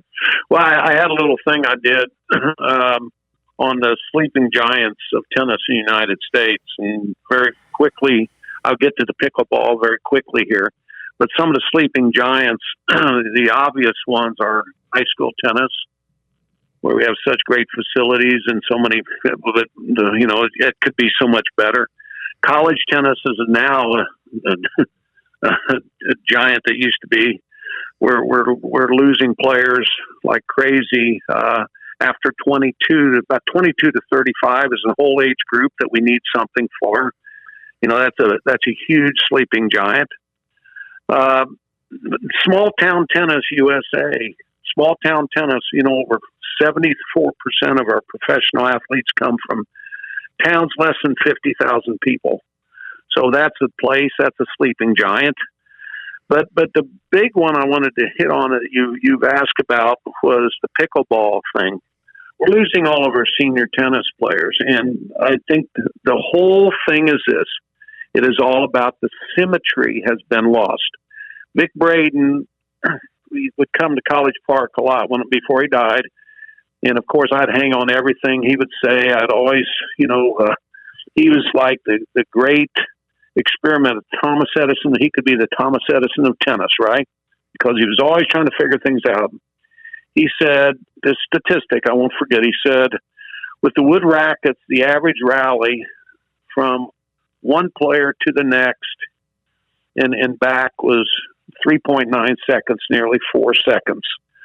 All right. He said, it is today, they said the average to you and back is 2.1 seconds, or 1 second, 60 miles an hour, basically, because 88 feet a second is 60 miles an hour. Well, the tennis court is 78 feet, but 5 foot behind most rallies. 60 miles an hour, the ball's going down the line, which is impossible to cover a down the line shot, and that's a different thing. That's why shot selection has become so important. The game is so fast for the pros even. Footwork is more important than stroking now.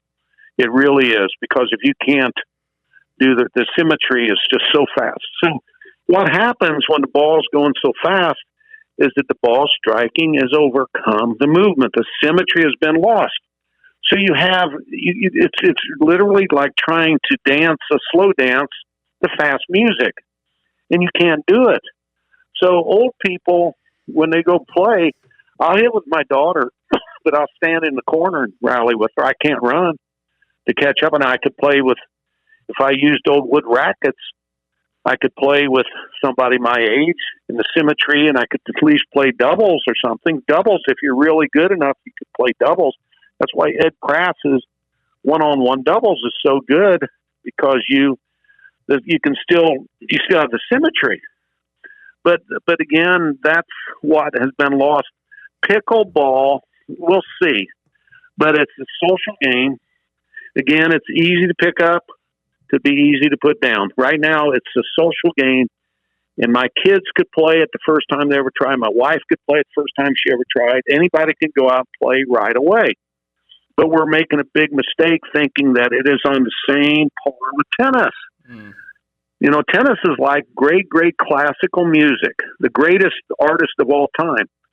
And pickleball sort of like, some kind of new, I don't want to, but some kind of music that they'll go, whoa, wait a minute, that's a fad. And it's not the same. But we've just cheapened tennis. And we don't need to cheapen tennis. We need to keep it, we need to figure a way to get our seniors back playing. That's the biggest deal. You make a really good point. When kids, they leave college and they're really good tennis players, but they're not going to pursue a pro career. We don't have anything for them. We used to have over under 21, over 25. Our work ethic's going away, just like you talked about. Let's just play the third set as a match tiebreaker to 10. Tiebreaker. So here's what the hidden consequences of that. Not just the wrong player wins. A lot of time, the tanking's unbelievable. I see kids win the first set, tank the second set, then just try to win the tiebreaker and things. But here's the worst that nobody thinks about. Every rite of passage in tennis, when a player makes a jump, it's usually a very, very decisive, it's a very tough match that gets them over the hump. Like if you remember John Isner, everybody can remember him breaking through as a Washington, D.C. He won a 7-6 in the third, 6-6, 7-5 in the third. And he broke through. Those were long battles that you finally get over the hump. All right? It's a rite of passage. I won a 20-18 third set match in a high school match when I was in high school, 1968. I was in high school. I still remember the match. But those are rites of passage.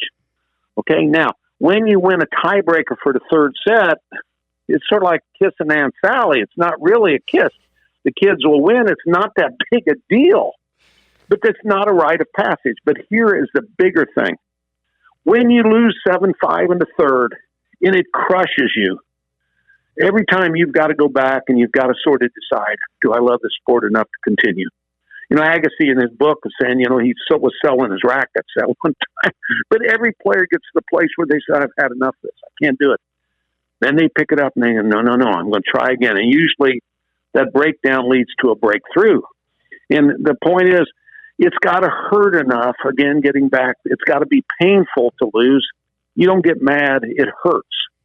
We are not allowing our kids to hurt. When they lose a tiebreaker for the third set, typically, I had to play a tiebreaker for the third set. A bunch of crap, man. This is crap, and I lost tiebreaker. I lost those 3 points in a row. And it has no... So what I do when I'm out of time at practice and I need to get matches done, I do an icebreaker. Okay? If you're going to allow the tiebreaker to be a whole set, I play it the first set. You play a tiebreaker for the first set, and Steve, you're the better player than me. I win the tiebreaker. You never would lose 2 sets to me. The deciding part of the match is a set, is a full set. Wow, that's now, Steve. If you win the tiebreaker, you'll have a shorter match. Tournament directors be happier. Well, I'd make it not quite a whole icebreaker. You start at 3-3 in the first set, and then you play full set. Wow, that's great. I've never heard that. What an idea! Wow. It's called an icebreaker. And now, Cookeville, Tennessee, a high school coach, Coach Brian up in Cookeville, Tennessee. Shout out to you, man. But he came up with the idea, and he said he used it, and it works great. You coaches out there, don't play it for the third set. I would never. You know what I did today? We're playing 3 out of 5 set matches, and we got to get ready to play this no ad scoring. So the guy said, Coach, we play no ad. I said, guys, I got to find out who the best player is. All right, look, 3 out of 5 sets, but the deciding set has to be a regular tennis because, well, I want to find out who the better player is. Because in no ad, you just have so many just swings of momentum. I had Richard Matiszewski lost to the kid from UCLA 0-0 in his senior year. He lost 7-3 all games. Okay, he beat the same kid a month later 2-3. Well, wait, that doesn't happen in real tennis. You know, it's just. So anyhow, I just absolutely hate what we're doing with the scoring system, and they're trying to pull the wool over our eyes. And there is no good reason. If it had a lot of merit, you'd have everybody fighting for it. And listen, I'll say that out front, the ITA basically cheated. Like they did the wrong stuff to push that through. We had 5 votes that voted it down. We had the coaches voted down. We had Mitchell Frank, who's at Virginia, got 1,367 signatures from players that did not want to play no ad. The women had 197, 96 coaches. Lynn Loring at Indiana ran a poll. You had 196 coaches sign a petition that want to play no ad. They pushed it through anyway. And so there has to be something behind it.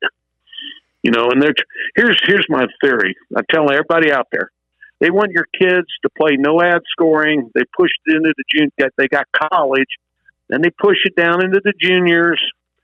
Now, in 5 or 6 years, nobody's going to argue about it if they go up into the pros when they graduate up. Right now, are you kidding me? They'd never get the pros to play it. But if they put enough money in it, pretty soon people say, well, we had to play that in college. And then you can see how it'll be bled in. Well, who does it pay? Who does it pay to have randomness, you know? One thing with pickleball, as a purist, for the longest time, like I'm anti-pickleball. I went to a clinic one time just to, okay, what's going on with pickleball? It was a coaching clinic. To me, though, because we're not doing a very good job in tennis teaching people to play from the service line in, is I think our tennis kids should go over to the pickleball courts. And I think it's such a user-friendly. Right now, it's inexpensive. Yeah. I think it's unfortunate that the PTR and the USPTA overnight became, okay, let's certify pickleball coaches. No, I really think they cheapened their stance. Yeah. They cheapened their stance, and they got to understand that. You just don't pull people in. I can't think of a good analogy, but you basically pulled in something that looks like a rival right now, but in the end, it's like joining classical music with some cheap rock or something like that. That's not even on the same. It's not even the same class. It's not the same class. Brandon introduced me to one of his colleagues, top squash player, top 10 in the world. He has 5 squash courts, plus he has an indoor tennis court. What he said, and I said this earlier on a podcast, what he doesn't like about pickleball, it's invading tennis. They're not making it on their own. But I think sometimes you can't beat them, join them. It's like, okay, let's get our kids, the young generations coming up, let's teach them how to volley again. And take them to pickleball courts and say, okay, we got to do this. We have to do this now. Get in there and volley. And whoever's running pickleball, I'm going to tell you this: the only free cheese comes in a mousetrap. And some lady told me that one time. A mother of a very good player told me that the only free cheese comes in a mousetrap. And the point is, for pickleballs, it's bad for tennis, but it's bad for pickleball.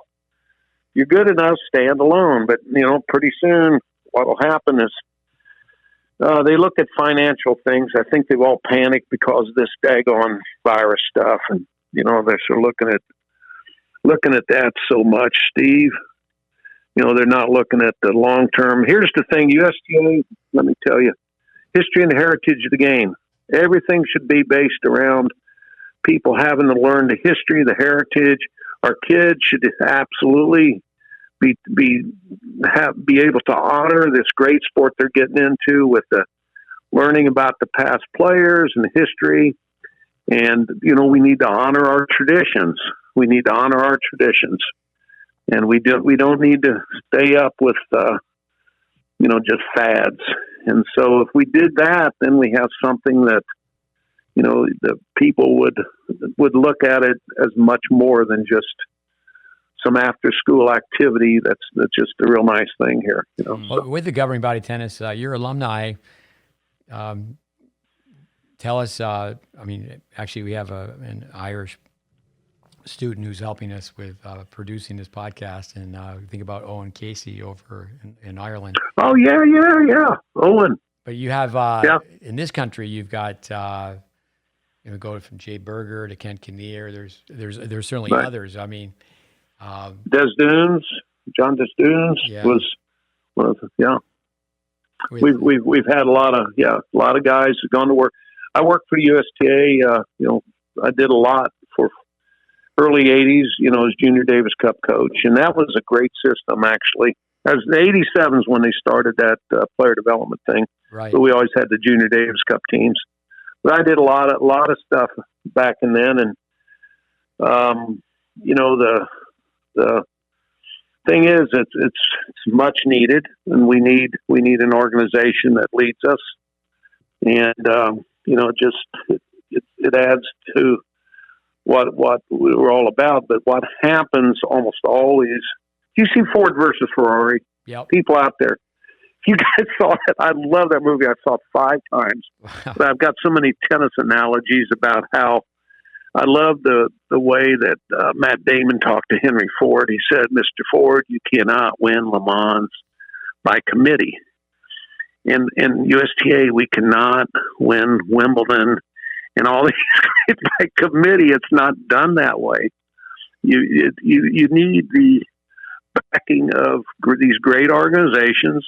I'm not going to run them down, but you need the independent enterprise and the freedom that greatness is made with. Greatness is not made in a package. It's made by some internal drive that people have. It can't not be done." That was so good, that movie. You know what was the best part about it? If you go back and watch it right at the end when he was cheated, when Ken Miles was cheated out of Le Mans there. Yep. And he turned around and he looked up, and old man Ferrari was up there, and old man Ferrari tipped his hat. Remember? Yeah. That's all he needed. That's all he needed. He was okay then. He understood. It wasn't about the glory, but he won Le Mans. Talking about movies, I ran this program, as you know, for tennis teachers. We get a degree. Many times on the weekend, we say, okay, this was back when they had Blockbuster. Go rent this VHS tape, watch the movie, and we'll discuss it. Now with cell phones, you take a kid to a movie like Ford versus Ferrari, and you ask him, "Did you like the movie, or what do you think of the movie?" They just go, "Good," and then they put their head down and look at their cell phone. Yeah. So it's like put those cell phones away and let's have a discussion. Oh gosh, I took my whole team. See, I used to take my team to see these movies, whether it's Rocky. I took them to see Creed 2. I took them to see The Darkest Hour about Winston Churchill. I love Winston Churchill. Yeah. And nobody young people don't understand. We were a day away from basically losing the war. I mean, the Battle of Britain that one year, 1941, saved the world, but it was Winston Churchill. So I told my guys, they came out, I said, "What'd you think? What'd you think?" Now, literally, we had 11 guys, okay? 5 of them said, "Coach, it was great. It's one of the best things." The other 6 got a coach. We slept through that thing. It was the most boring thing in the world. And I go, "What?"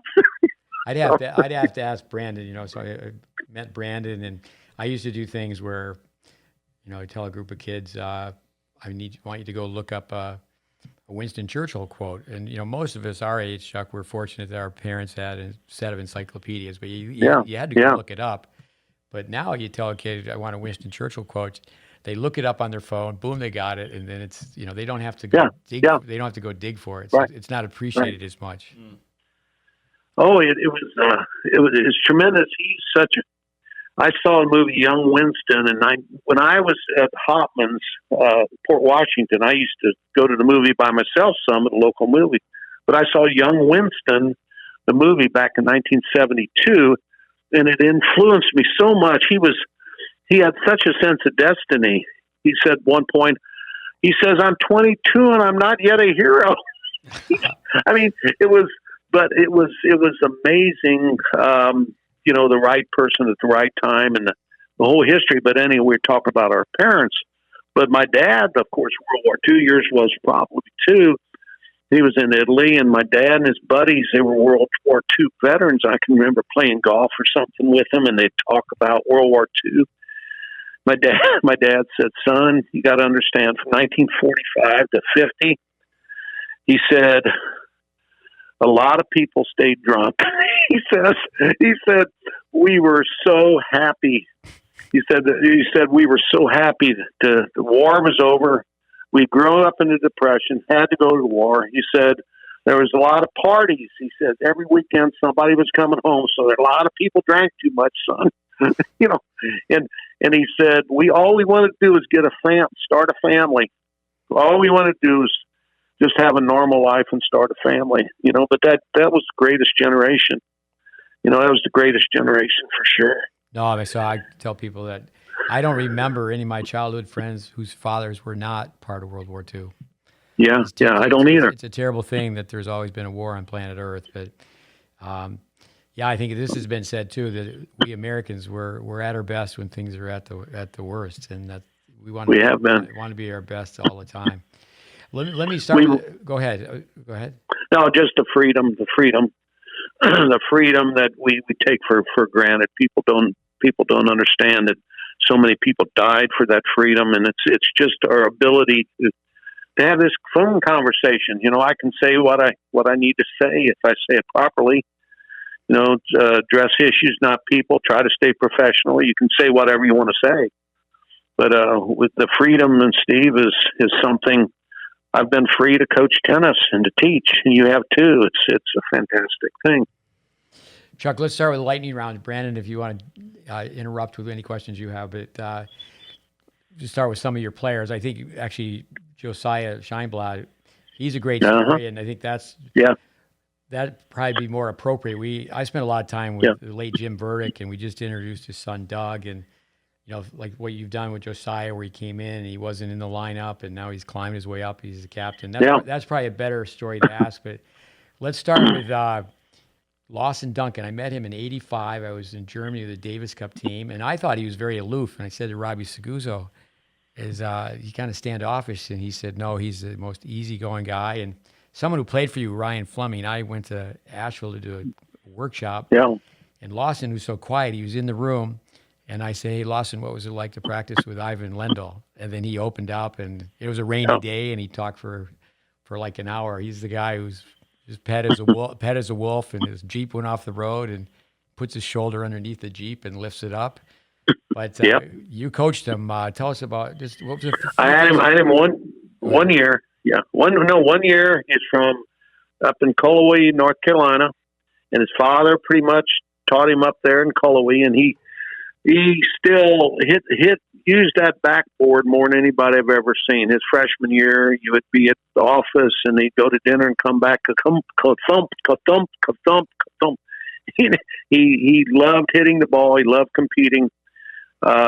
Definitely one of the best competitors I've ever seen in my life. And probably my biggest regret, he ended up being Rookie of the Year and finished finals in NCAA, but I blew it so big, I stunk it up. Finals of the NCAA, and that's where he had beaten Pernfors 6-2, 6-3 about 3 weeks earlier, and he had not lost a set to the finals, but then we had 3,000 people there. Dan McGill he was as smart as a whip, man. He had, we came out there and he played no ad. Lawson played no ad scoring, beat Pernfors 2-3 and lost in the finals to Pernfors in front of that Georgia crowd. I always used to take Lawson down the bottom courts and make him sweat like crazy. I'd have him run and do sprints, and he'd do about 45 minutes of physical labor. But this particular time, McGill had us waiting in sort of this little room, and Lawson was back there with him as like a caged bull. And then he comes out on the court, and he just played so tight. So, I blame myself. I was a younger coach, and I blew it on that one real big. But he ended up he was the best player in the country that year, hands down. but he did it without much of a serve, but the best ground strokes that I've ever seen in college tennis. And fast, his 400 time, we would always have to run the mile, but I remember he ran a 52 flat 400. Wow. And then his mile time, of course, he blew it away, but the guy loved tennis.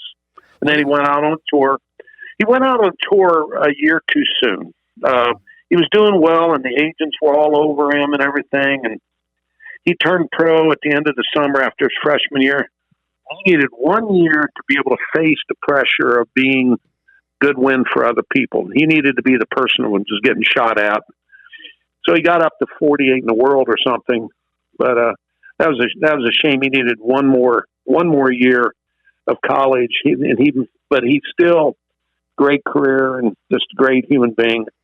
Chuck, how about a few thoughts on Mark Dixon? My son Connor, I took Connor to take serve lessons from Mark, and his father used to come and he'd hit Larry Dixon. Yeah, he'd come and watch our kids practice, and he just loved tennis, and he would sit on the picnic table and hang out with us almost every day at lunchtime. That's right, Steve. If anybody wanted a lesson on how to parent, it would be Larry Dixon. He'd always say, "How's my champ doing?" Everything was positive. "How's my champ?" Now, Mark loved tennis. Mark loved tennis. To this day, we had a drill we did today. I call him Mark Dixon, and it's a volley footwork thing that he used to do all the time, and he would love that. But we called Mark Dixon's, and I try to honor him. I do a thing. I have Emerson drills too. Emerson. After Roy Emerson, a drill he used to do, you always try to credit different people. But Mark, he had a great career. He got 12 in the world, I think. But he basically loved to compete in tennis. He loved playing tennis.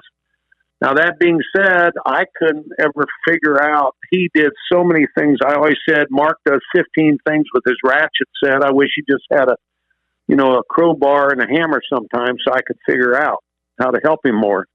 But he had a knack for the game. He told me that he learned most, he said he credited most of all living in Tampa, Florida, and having so much wind all the time.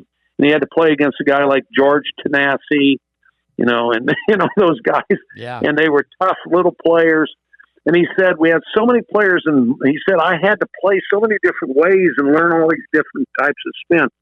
He used to play with an old Dunlop Fort too and stuff, but he 3-time All-American, and so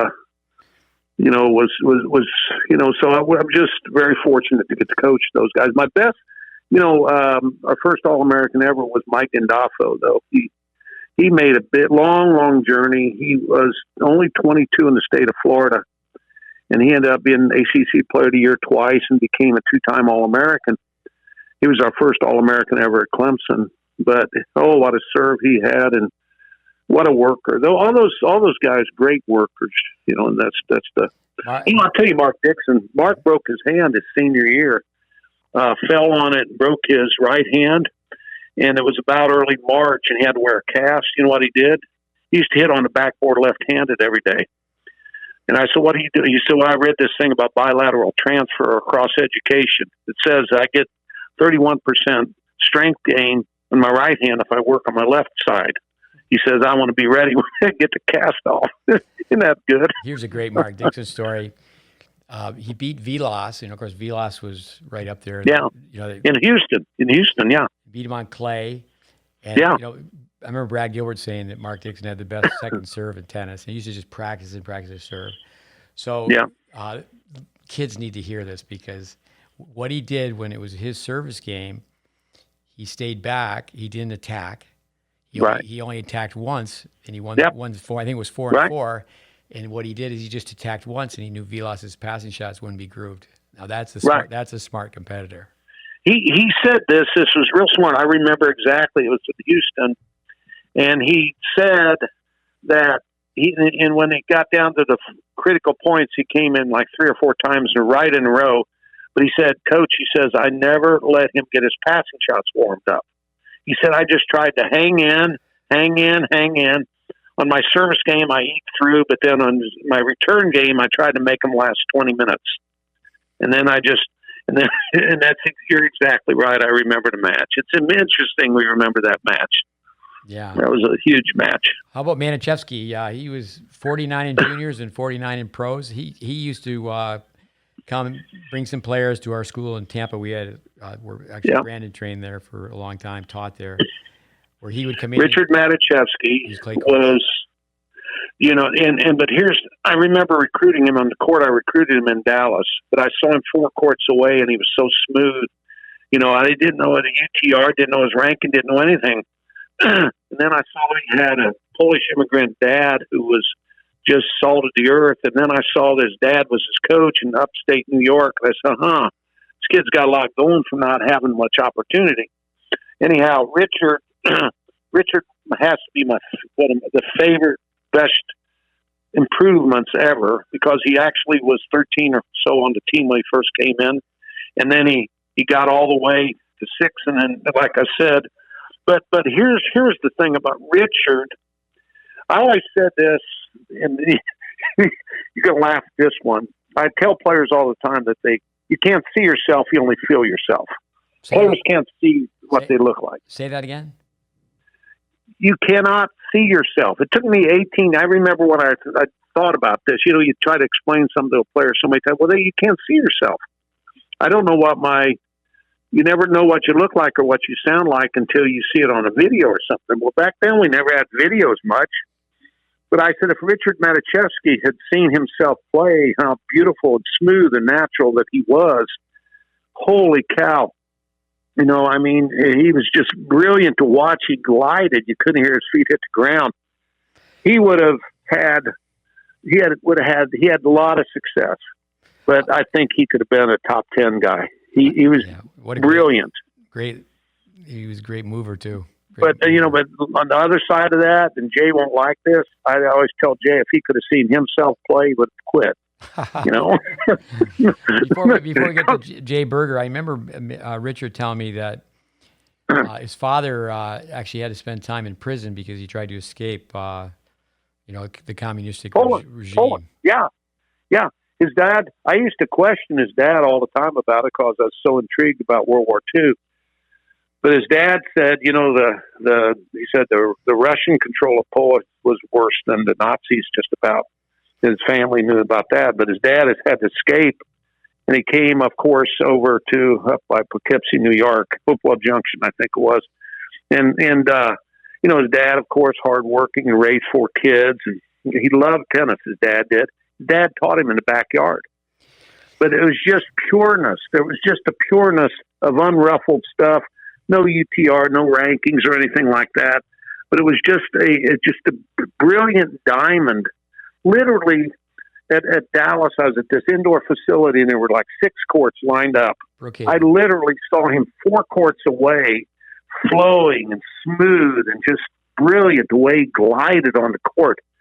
I go, whoo. And then I started asking. I said, who's that kid? And then when you talk to his dad, and I recruited, I love getting second-generation immigrant kids because they're Americanized enough to be gunslingers a little bit, but they have all of the discipline of that immigrant mentality with work. Well, the Polish bloodline, Brandon's father's American-Irish and his mother's Polish-American. But the Poles, they fought, say, for example, the Catholic churches, they remain, for the most part, Catholic churches in Poland, where they weren't turned into government buildings like they have been, say in Cuba.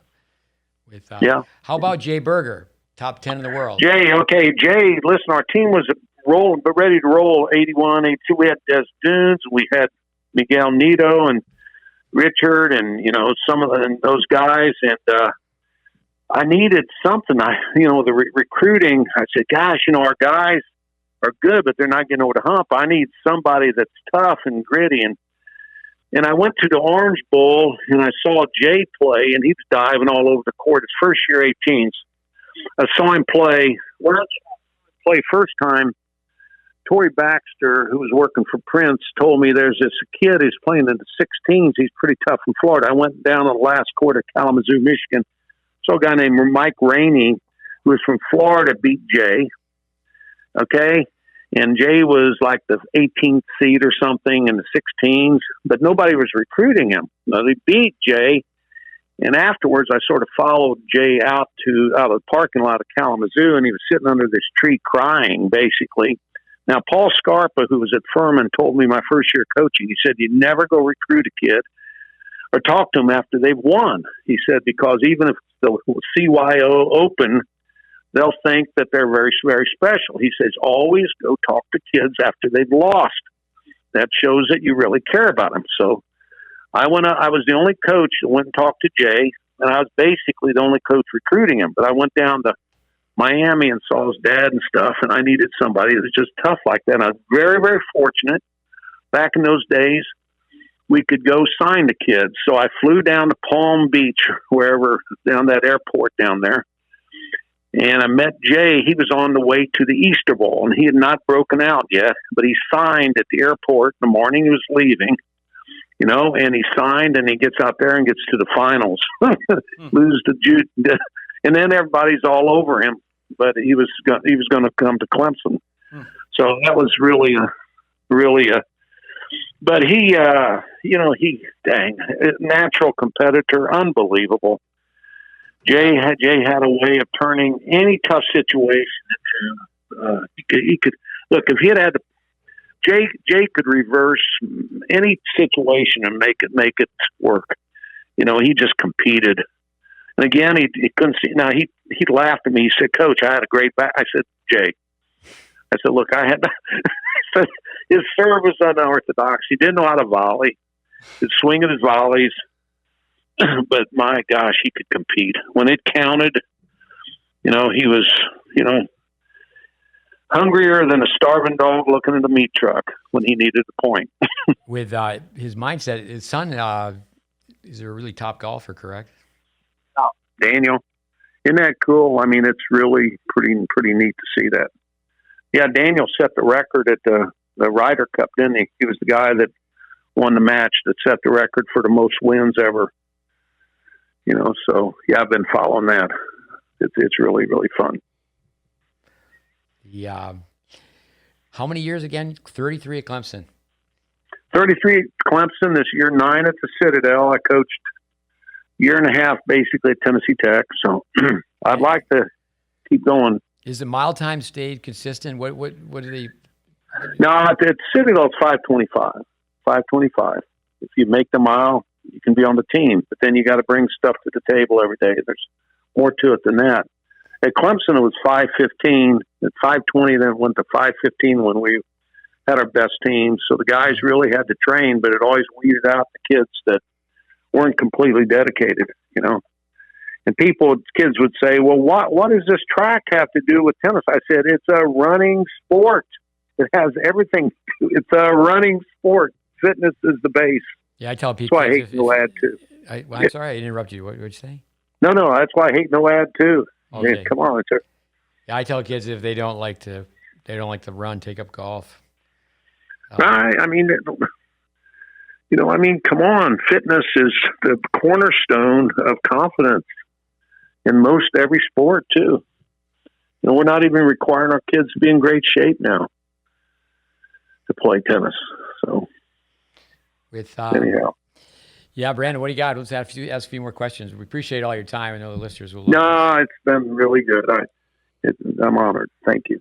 No, I really appreciate it. I think selfishly, I'd love to hear your best or your favorite Paul Scarpa story as a coach that I played under at Furman. Well, Paul, most people don't know about Paul Scarpa is that he was a basketball coach. He was a soccer coach. Paul Scarpa was the person who invented the synthetic clay court lines. He got together with the thing. Paul wrestled a bear one time at a basketball game. Wow. Paul had the best camps ever with children. I have Paul Scarpa. So Paul was the one who he comes up with innovation after innovation. And he really, I called Paul the Yoda of college tennis coaching. He's Yoda. He is the ultimate. my first year, I didn't know what I was doing. I was 25 years old. I'd never recruited. Paul took me. We went to Ocala together to that tournament we used to have in Ocala. We went to Tampa together, and he would take me. Talking about a mentor, is that he would help me. Now, Paul never cared about getting credit for anything. He just loved the sport of tennis. And every one of Paul's stories would have something about it that you were going to remember, forever. His values were always about honoring the game first. Of course, honesty, hard work, doing the right things. And, but the point in the end is this, he was just a good man first and a great teacher. And, I told him, Paul, we've got to, you need to get Paul on your show to talk. But I've tried to get him, to do some things. And Paul is just happy with in any situation he is. But he was a great player. Most people don't know he used to coach at Florida State and Naval Academy too. And he was the is he the winningest coach in the history of collegiate tennis? I think he is, or the guy at Air Force, maybe. I think so, yeah. I haven't checked that. Actually, he was a great player too, correct? Yeah. He holds a lot of records. Listen to this. That tournament I was telling you, Belton, South Carolina, Paul Scarpa won it in 1950-something. They played 3 out of 5 sets in junior tennis. They 3 out of 5 sets. Holy cow. I mean, come on. What are we doing? It just makes me so upset when the way we dumbing down doesn't ever make things better. Brandon, why don't you, it doesn't. For Chuck and our listeners, why don't you give us a little Paul Scarpa? Paul Scarpa. If you look at the tennis score, let me tell you. Let me tell you. Yeah, go. Let me tell you. Yeah, right about it here. Chuck. They had this clay court, Chuck. Let me tell you here. No. I quoted him today. No. I quoted him on the way back from practice today. The guys were talking about the drinking and stuff like that, and things. And guys were talking about, I said, okay, guys, I used to have all these rules. Let me tell you what Paul Scarpa, I did this today. I said, let me tell you what Paul Scarpa always said about drinking. He said, when you drink, he says, at first the man takes the drink. He said, then the drink takes the drink, then the drink takes the man. And I said, guys, that's about all I can tell you, because you're going to be all messing with that stuff, but you're going to have to make good decisions, guys. But that's a Paul Scarpa. With booze, you lose, and with dope, there's no hope. But let's have a contest here. We'll get Paul Scarpa to be the judge, but let's have Brandon will go first with a Paul Scarpa voice, and then Chuck Kriese will go second. So Brandon, give us a little Paul Scarpa. My name is Paul Scarpa. If you look at the service box, it's kind of like the size of a small bedroom. And when you're serving, if the bed is in the corner, you want to serve to the pillars. It's so good. That's so good. You know what he did? We were playing Furman over there. Okay. Oh my God, he's so brilliant. The guy is so smart. Okay, so Paul, I don't want to just, I'll do the impression here in a second. So we go over there to play Furman. They must have had 800 people packed in that indoor facility. And oh my gosh, we had the toughest match. So I said to him afterwards, Paul, what'd you do? He said, I'll tell you, Chuck, Coach, I'm going to show you and tell you how I did this. Okay, so what I did was, he says, I went up and I got all of these tickets printed. I saw a guy got these tickets printed that said Furman versus Clemson, 7:00 Thursday night. And I put on there $8 each. Okay, $8 admission. He said, and I got about 100 of them, and I went around town. And I said, oh, by the way, I got 4 extra tickets here. He said, you want to go to the tennis match? Well, then you give them 4 tickets that are free, nobody's going to go. But he said, but since I put $8 on there, that's $32. They're going to say, hey, we can't throw away $32. Let's go to the tennis match. I mean, isn't that brilliant? That's great. Yeah. I mean, so Scarpa, and then he's got so many. He wrote a letter. One time he's trying to, Jimmy Wynn was one of his top players. Do you remember Jimmy? No. Okay, Jimmy was playing a big match at the Southern Conference tournament, and Paul went up, and he at the hotel, he sort of baited his kid. He made this thing look like one of the rivals had written this thing about him. It says, "I'll make quick business out of Jimmy Wynn. I'll kick him around pretty good." And he made sure that the kid got Jimmy Wynn got this written down. You know, it's just like sending something now. You know, like, but I mean, it was so smart. He used to tell. I mean, the strategies too. I mean, just he's a brilliant man, but a great man. So Chuck, never honest through and through. Take a deep breath and give us a little Paul. Let me tell you. let me tell you now. This is the way I look at it. When you play a long match, and so I don't know. It's pretty good. I'm not as good as So give us a story on the chocolate drink, Brandon. I may have asked you to before. We've done this one before. For our listeners, very quickly. Chuck's got to hear this one. Oh yeah. So we had a bunch of fun with of course the whole team, the team and Coach Scarpa, and we had a great assistant coach there, Alan Ferguson, who was a lot of fun too. Yeah, Alan. Yeah. Love Alan as well. And so one of the classic stories was the word on the street was that Coach Scarpa had made a decent chunk of change in the stock market. And we found out that he had invested in Yahoo.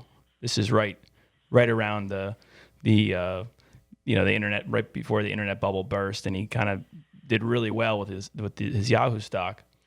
And so one of the players asked Coach Scarpa, said, "Well, Coach, how do you know to invest in Yahoo at such an early stage in the development of the internet and their company?" And he said, "Well, I just always loved their delicious chocolatey drink."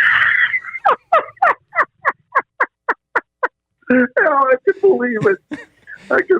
Oh, it's so great. Yeah, I would have loved to go. I would have loved to gone to his camp. Last week we interviewed a young coach, assistant Raleigh. What we call him, Rolly. Give him a hard time, Rolly Grossbaum. But it was telling him you need to run your own camp. I don't. In all fairness to Nike and Adidas. Yeah, no, absolutely. Charlie Hovel. I never got to run your own camp. That's right, because you're not going to care as much. Yeah. You care more when it's yours, and that's right. I one regret is not working for Coach Scarpa's camp, but Steve used to kind of threaten me to keep coming down to Tampa in the summer, so I had to keep coming down to Tampa. Well, listen, I just last week with my daughter and her friend is on the high school team. I said, this way Coach Scarpa used to teach the forehand. He said he used to bring a dog out there and put the dog, it's about 2 foot high, about contact, and he would take the dog and he said, okay, here's how you hit a forehand. You start right at the tail and you get down with his hand and he scratched that dog on the back all the way up. And then he said, your hands have to be relaxed enough to tickle the dog's ears. So he's used to, but I was trying to explain that to my daughter about keeping her hands relaxed. Mm-hmm. But Actually, stuff, isn't it amazing? I got to meet Paul Scarpa really. Sometimes you shake hands and you're introduced to someone, but I got to meet him because Brandon applied to Furman and we sent a VHS tape and he called me up and he was really impressed with Brandon's ball striking skills. And then he put it together with the conversation we had with my Braden, Vandermeer, Van Horn, background. But he also was, at that time, he was very intrigued by what Craig Tiley was doing at Illinois. But he what I would call a lifelong learner. Mm-hmm. I remember you bringing a young gal just to see what we had to think about her serve, the young gal. Oh, yeah, Nopawan, when I was, that's right. You helped her serve. Yeah, she was a lot, a junior Wimbledon champion. Tell us about that experience. Right. What was it like? Oh my gosh, that's so. After Clemson, I had an opportunity to go over the technical director for Southeast Asia tennis, and and the national coach for the Thai kids. And my thing was, I went over there. I did seminars in about 7 different countries, but then the main thing was to create a training center there in Bangkok, and we had kids from different countries in Southeast Asia come in, but the Thai started doing better, did real well, and then they had a girl, Nopawan Lurchi Wakarn, and then some others, and then there were several the players that were doing good. Udom Chok, Denai Udom Chok, he was already older, but the Roddy Tawana brothers, who were twin brothers, and they'd actually played against the Bryan brothers. 2 sets of twins played against each other one year. But they were already in the pros. But the main thing was we, when this young lady started doing pretty well, she got up to number 1 in the world, and she won Wimbledon singles and doubles, won French Open doubles, won U.S. Open doubles. And then talking about me being completely upset, she came over the second time after she won Wimbledon, U.S. Open this next year. When she came back over, she was seated like number 3, and she was really rolling, doing well. She'd just gone through some tough matches. Quarterfinals, it rains, and you know what they did? They pushed us into indoor tennis. And I said, this is the U.S. Open. It's not the U.S. Open indoors. And I raised as much cane as I could. I mean, several players. There was an Indian guy that really got messed over. I mean, he was I forget the guy's name. He was dominating everything, and he had to go indoors. So it allowed the big bangers to do better.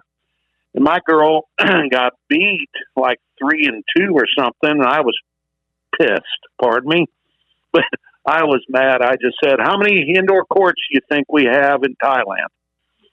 0. And I mean, they had to play Super Ball tennis, and the guy was really wrong. I mean, he just said, well, we have to do the same for both players. No, it's not. You would never take an indoor court in a tournament and then say, okay, we're going outside and play on the clay. Would you? Would you ever take a hard court player in a tournament and say we're going to play in clay? But these officials are always ready to run indoors when it starts raining. So anyhow, I'm whining a little bit there. Little cheese and crackers go along with my wine here, But the point being with that is she did real well. I did that for a couple of years, traveling around, and then it's too hard on the family. I had my young family over there in Thailand. It was a great split, though, for me to decompress after Clemson. And so I went over, and then I got a job afterwards. I was bringing the Thai kids over to College Park, and we were trying to set up a thing where we could call it Southeast Asia, USA. And then I was trying to set up a thing for them in the Netherlands. I was going to have Southeast Asia training in Europe, USA, and in Asia, where the kids could go 3 different places and train. And this thing sort of started falling apart, and then I got a job at College Park, Maryland. And then I was there for 3.5 years. Chuck, but I brought her to you. Yeah. I brought her to you when we were traveling around playing all of those, I forget, the entry-level pro tournaments. Yeah. And she was trying to get her WTA ranking up, and then you helped her with her serve. It was so embarrassing. She won Wimbledon. And her serve, she used to, holy cow, she had some mechanical things. And you've had players where, you've been asked, man, nobody's ever taken a look at that serve. Yes, like every day for a year. But let me ask this. It's great how you quote your mother. My mother had snake phobia. Tell us about the 2 cobras in your laundry room. No, it was our neighbors. We had a 5-year-old, 3-year-old, and a 1-year-old, in Thailand. Thailand, Bangkok is like the Venice of Asia, right? It's filled over water pretty much. And there's all these canals and everything. Well, our neighbors found, it was a nest. They had found a couple baby cobras under their washing machine out on the back porch. Well, they sent this guy over to get them. This Thai guy comes over. He just sort of picks them up with gloves and throws them over the fence. Didn't kill them. They, of course, the religion, they will not harm a fly. They won't kill anything, animals or anything. And I understand, but holy cow. So we bought a dog. We bought a dog named Scout, and Scout was with us until brought him back to the States, and he got hit by a car a couple years ago. But Scout was, we had to have some kind of protection out there. But there were so many snakes, they said you can't see them. There's,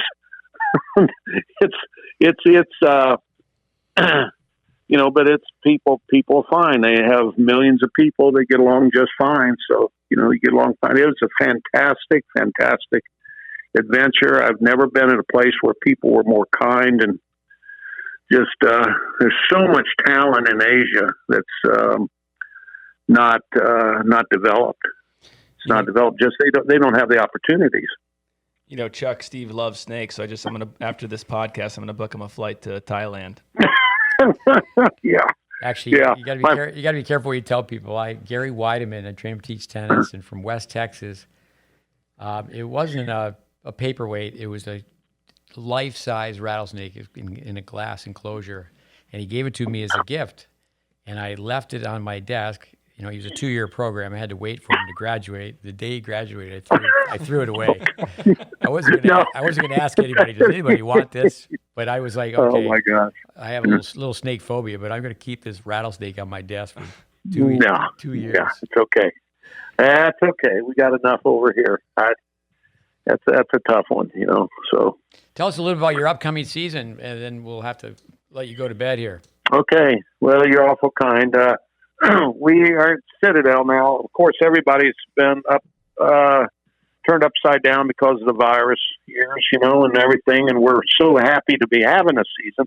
Last year, we canceled probably 15 matches and probably got 10 at the last minute. So we were able to have a schedule. But we start, I play teams, can't win, could win, should win, going to win. We've got 7 ACC or SEC matches that stem from Vanderbilt to Georgia Tech to Clemson to South Carolina to, any, shootouts, trying to get a doubleheader with North Carolina and Duke. But, you hope the association breeds assimilation, but usually, we can't hang with those guys, but, tennis, you want people to how to win. So I feel like we've got some matches that we're going to get reps at doing that, hopefully. But, in the Southern Conference, the top team has been East Tennessee State. And Furman has got a great team, and they've got J.J.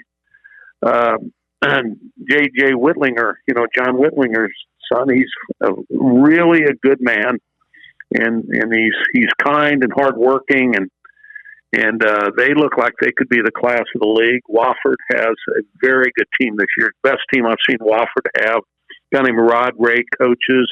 His son is really a star, and they're just good people and hardworking, and who does a great job is Chuck Merzbacher at Chattanooga. Now, Chuck used to coach the women at Ohio State and then at Minnesota, but he was a great grit and tough player at Minnesota under Jerry. I think it was Jerry. He played for Jerry Noyce back a while ago, but he's a good coach. But they're just real. Eric Hayes, of course, is at Mercer, who used to be an assistant. He grew up in Clemson, and I just, he's doing a fantastic job. I really love Samford has a really good team. They were good last year, and and then so then we have, of course, in the conference. I didn't want to leave out UNC Greensboro for sure. But I think I've covered everybody. But we have eight teams, very competitive conference, and we have teams that travel through. I try to convince teams to come through Charleston. Don't go all the way down to Florida. Just come to Charleston, and it's a pretty good place to have your kids in the spring. And we try to get matches there. I listened to one of your podcasts. I was so impressed how you talked about each player and everything from their upbringing to their parents, the GPAs, and what they're intending to do with their careers. And it's great that you're so passionate about your team players. Well, no, it's fantastic. The kids, we had a 3.58 grade point average. Okay, we had 6 4.0s. Now you have to go to class. That helps. That helps if you go to class, you college students out there. And so it's really good. But the guys have high achievement needs.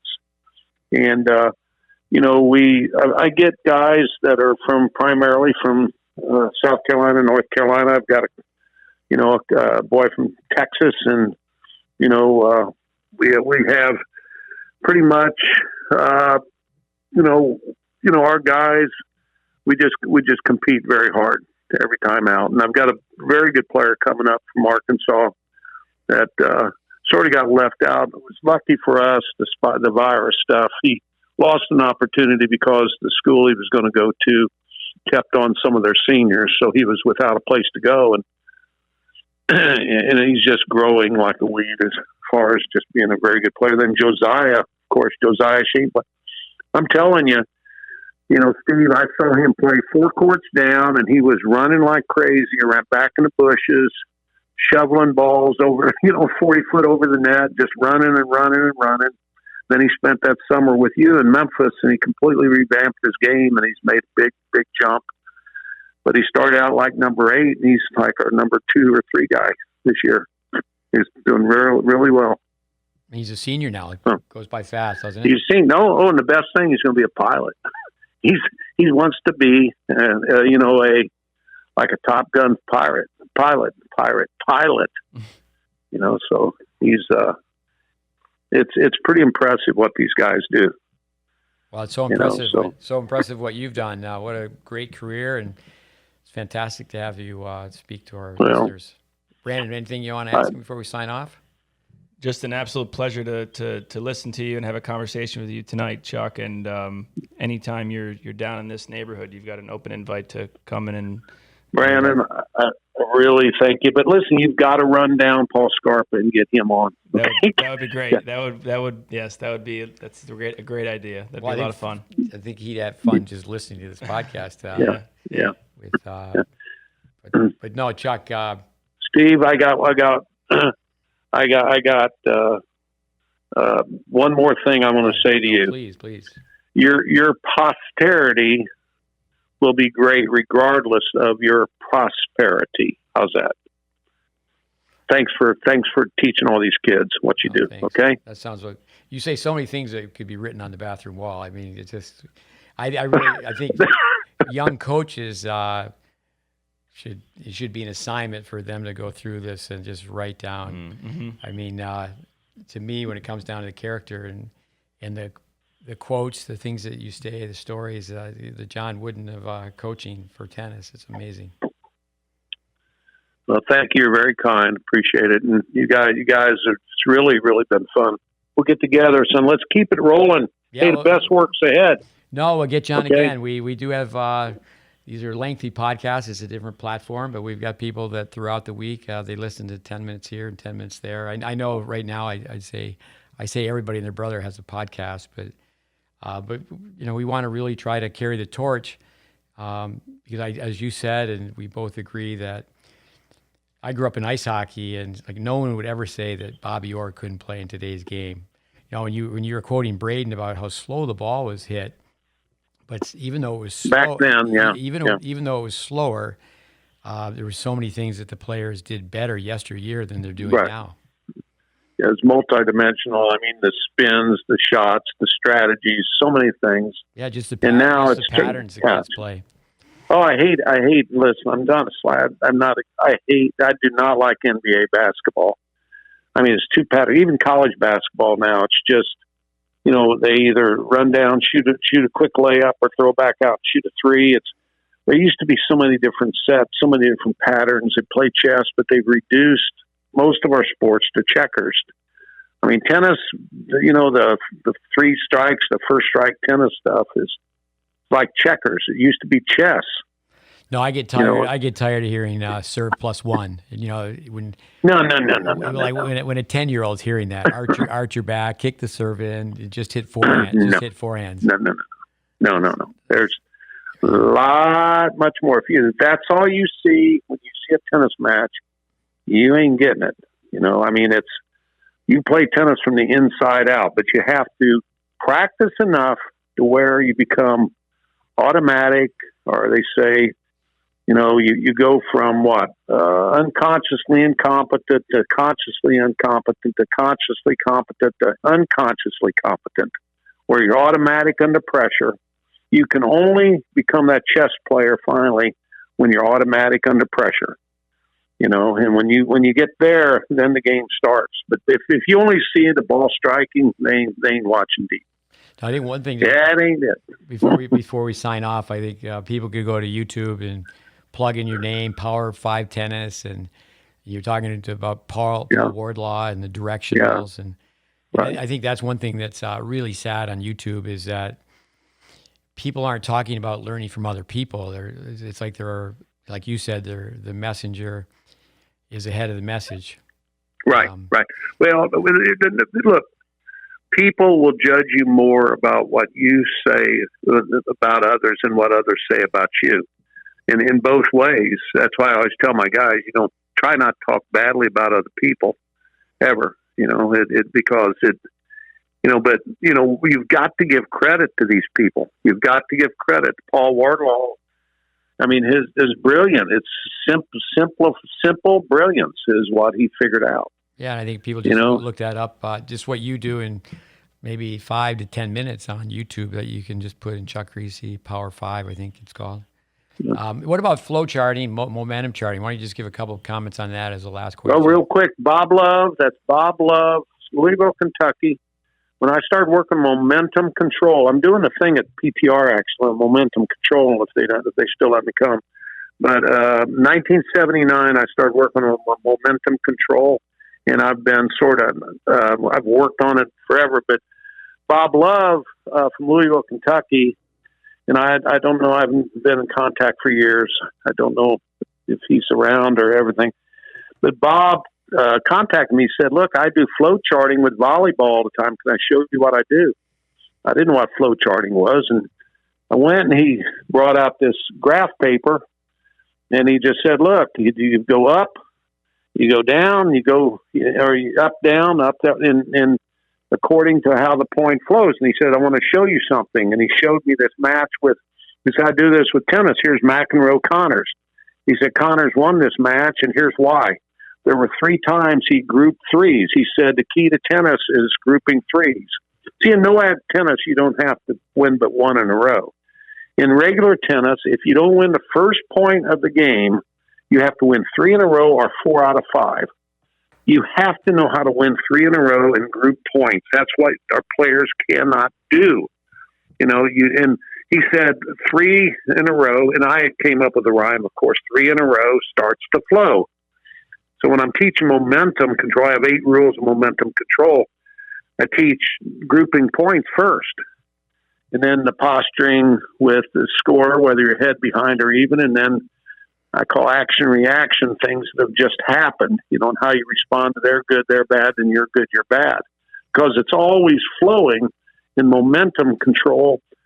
What happens in tennis is your hands your fine motor skills are either there or they're not there. Sometimes they're neutral, but they work great at times and they work crummy at times. And if you know how to manage your hand-eye coordination working at the right time, based on what the other guy is doing too, you can almost predict exactly what's going to happen. But Bob Love is responsible for that, and then the rest of it is a lot of stories too. But I started 1979 trying to work on momentum control. And I really think it's the key to all sports, so. I would, the couple things. First, Bob Love, I believe this came from him. I used to test students and say, okay, we say this is a pearl of wisdom. If you swing efficiently, there is no net. If you get your racket below the ball and you're lifting up, you're not going to miss in the net.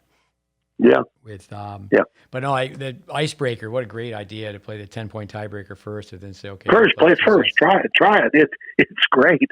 But the right player works. The better player wins. One thing. I was in Europe for like 4 months, taking kids to 14 and under tournaments, and a coach from the Danish Tennis Federation. I picked this up from him, and it's another pearl of wisdom. Is that we used to have. From him, we have kids play sets, and the only way you can win a game is you got to win 3 points in a row. Right, 3 in a row. And Bob Love might have done it. I went to Spain with Bob in 1991. I went over and did the Spanish symposium over there. Yeah, and Bob brought that up. I think, he was the one that sort of brought up. They call it conversion sets. I still do conversions. I call them conversions. 3 in a row. 3 in a row starts to flow. But it's a fantastic way for kids to learn how to group points. With regular scoring. Sorry to interrupt, but it's a great way, too, to have the superior player, the kid who's maybe, 1 on the team playing number 6 on the team, say, okay, let's, just go out and try to win 3 points in a row instead of where they kind of cruise along and win 3 and 3. It's amazing how anybody can win 1. The underdog throws a party if they win 2, and then they choke on the 3rd. The superior player. No, it's true. It's true. I've been able to help a few times. Got lucky to help turn matches when I coach. I tell the guy, just try to win 3 in a row. The last 2 of the last game, and then try to get the first next. Just try to get 3 in a row. 3 in a row starts to flow. So. So many I tell things, the guy. So many things coming. Go ahead. No, and I just bad on that. I tell the guys, just try like when you ask a girl out. It should go the first time. Just try. Second time I ask you, but if you 3 in a row, you got a girlfriend. I think it's great. I mean, obviously, you draw so many things from this conversation, but one is how you mentioned the coaches from your upbringing, and again, I'll say it a second time, the quotes from your mom and the priest on the visor, the $20 with Hopman. Young people need to. And I don't think young people are doing that now, where they're pushing some buttons, not to beat up young people, but they're pushing some buttons on YouTube. And you've got to put yourself around people like yourself you got to be mentored by. Oh, thank you. Actually, Daniel Coyle says that in his book, is that, the governing bodies of tennis, maybe I'm trying to promote myself for a job, not really, but to hire 60 and 70-year-olds. No. That's why. Listen, that's why they retire old people. They want to get rid of the people who've been around the block. Greg Patton used anyhow. Greg Patton's another coach. That's a whole new story. But about the mentoring thing, And Vic, listen, Vince Aponka used to say you have to have older coaches in your organization because they've seen enough. There's more wisdom. My mother used to say that wisdom is knowledge plus the truth of experience. She used to say that, and you've got to go through it enough because God knows we've messed up enough. That's going to be an assignment from this podcast is what your mother told you. No, actually, when you get to be an old coach, I look older than you because I've gone bald and you've got all your hair, but actually, when you're our age, Chuck, when you meet the parents, it's like you're really meeting children. I don't want to be disrespectful, but if you're, 20, 25, 30 years older than the parents, it's you just, you can see the youthfulness and the lack of experience. Yeah, well, parents have to trust you, though. Yeah, parents just need to. I always tell, and I'm doing a pretty good job so far, not interfering at all with my son's baseball or anything like that. It's tough. It's tough not to, but you just baseball or my daughter's stuff, tennis or anything. Parents leave the coaches coach. Well, Don't interfere. I think it's good to tell the parents that, first of all, fan is short for fanatical, and That's right. The parents are their kid's number one fan, and hopefully they are, and I think that's pretty much straight across the board. I talked to Matt Knoll today, who did so much. Oh gosh, yeah. Baylor, and he said something. And I said I just got to start repeating this so you don't forget it. Is that too many parents are letting their kids have dessert before they eat their vegetables? That's about right. That's right. The tail's wagging the dog, and that's like who's in charge? I mean, the ship has no rudder. But that's right. But that's a tough one. We're all beginners at parenting, and you hope that you do the best you can. Boy, it's a tough one though. Important job. Roots and wings. Yeah. Yeah. It doesn't parenting. There's no directions. But you're right. Yeah, you got to give your kids roots and wings. I've heard that over. Roots and wings are much harder. The roots are tough enough, but the wings, that's a tough one. You got to send them out, huh? Yeah, there's some. I mean, it's like, have you cut the umbilical cord? I mean, they just can't. And I think that's also, in all fairness to parents today, it's more difficult to give your children independence, because years ago when you and I were a kid, you just get on your bike and you go places, and now the people looked out for you too. Yeah, and we all knew our neighbors, and times have changed. Yeah, you had a responsibility to your community. The reason my friend, Tom Higgins coached all those years at Eastern Kentucky. He's in Charleston, so he did this thing. Actually, it was in a Sunday school with at church where my mother-in-law was going. He said, "Look, here's why our kids have trouble with the law." He says your circle of influence. Usually it's supposed to be first God, then your family, then your neighborhood, your community, and your town, then the law. He says, but we've broken down, all those relationships, those circle of influences have broken down. And so then people have trouble with the law, and people have, and the point is all those, we got harsher punishment sometime from our neighbors' moms than we did from our own parents, because people looked out for each other. But anyhow, it's not going back that way. Again, we've never had more communication and fewer real good relationships, have we? So. Yeah. Chuck, it's been awesome. Okay. Hey, thank you both, Brandon. God bless you guys, and keep the good work going. And hey, I look forward to seeing you sometime down there in Florida, Steve, and we can talk about stuff. I think we can still have some influence somewhere, and I think we've got to just try to get this, maybe the mentoring thing going, or just influence the youth, the young people. I've been in the lane of really teaching so many kids basics, and so obviously then we always say information, you got to have basics. Vince Lombardi, be brilliant basics, but then it's character. But for people just to listen to you, I mean, it's lesson after lesson in character. But let's do this again. Well, thank you, man. God bless you guys, and take care. And thanks for the work you guys did. Thanks, Chuck. We'll ask Paul Scarpa who won the contest, and then we'll. And you guys got to get him on. And whoever loses, we'll have to have a rematch. But we'll call Coach Scarpa. All right. Lots of fun, guys. All right, good night. Good luck this season. All the best to you and your team, family. Thanks. Bye. All right, let's wrap that up, Flanagan. Another short podcast. That's, to me, it's like, if you're really into tennis, you don't even consider the length of that. I know you got to listen when you're in your car, and 10 minutes here and 10 minutes there. Then over the course of a week, that was fantastic. Why don't you just give us a couple takeaways and we'll sign off. Sure. The big thing that clicked for me was honoring the sport, honoring the history. And I think that's something that doesn't happen. He's absolutely right. And it's really something that I've thought about a little bit, but the way he was able to articulate it, I think he's totally right. Whatever we can do to continue to honor the coaches of the past, the players of the past, the traditions of the tournaments.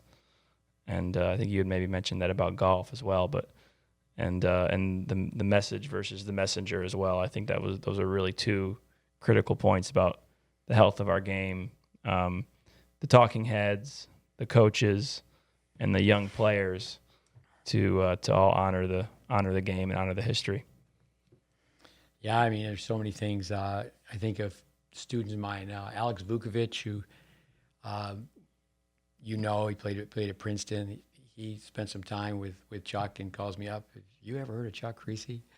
I go, everybody in tennis has heard of Chuck Kriese. Alex was green and new to the tennis teaching. He got himself in a little trouble by just being so open and honest about, people, like talking to people when he was there, like Mitchell Frank and Dennis Kudla. And actually, he brought Junior Ore to me, so Junior Ore. But I think about Tom Gilly, who was with us, then he spent 15 years working for Vandermeer. He did camps with Chuck Kriese. We've asked Tom to be on. And then, like say Josiah, who was his captain. Just so principled. I think what he says, he can hear the voices of his coaches from years ago, or, he puts the visor down in his car and, the priest from his Catholic high school, or the story with Hopman with $20. And those are the things. It's not, I always tell people the tennis part's easy. Actually, to me, to teach technique at a high level, you can only do that if you teach character first. All you do is teach character first. And then also, too, is that in paying your dues, whether it's a language, whether it's a musical instrument, 10 years is just a good start. We have people come in and they think, okay, they're going to spend 2 or 3 days with us. But it's like, I've been telling this story just here the last couple of days to a couple interns where when I was at Tyler Junior College, 10 years, tennis tech, the big-time program was the Apache Bells. When I was there, they went to the Super Bowl twice. They went to the White House twice. And they performed at halftimes, mainly football, but basketball. They'd be in parades. They traveled all over. Now, when they had to be fit, they were weighed every day at practice. Some people say, oh, that's not right. And the first year, it was a 2-year program, the first-year students, they were not allowed to even ask questions. Very much how they teach, forms of martial arts. Mm-hmm. And they had to stretch. We don't know that in tennis. Like if you're, Coach Kriese has a background in track and field. It's like, okay, we're going to stretch for 30 minutes here and 30 minutes there. And, but it's pretty simple formula. You just have to have boatload after boatload of discipline. Mm-hmm. And a guy, Coach Kriese, is going to get people to look him in the eye, and you can just tell he's so sincere. And just fantastic opportunity to listen and talk about his background in tennis and how much he cares about the game. Mm-hmm. But signing off. All right. Adios, amigos. Yeah, thanks. Podcast 74, Chuck Kriese in the books. Awesome. Good night. Good night.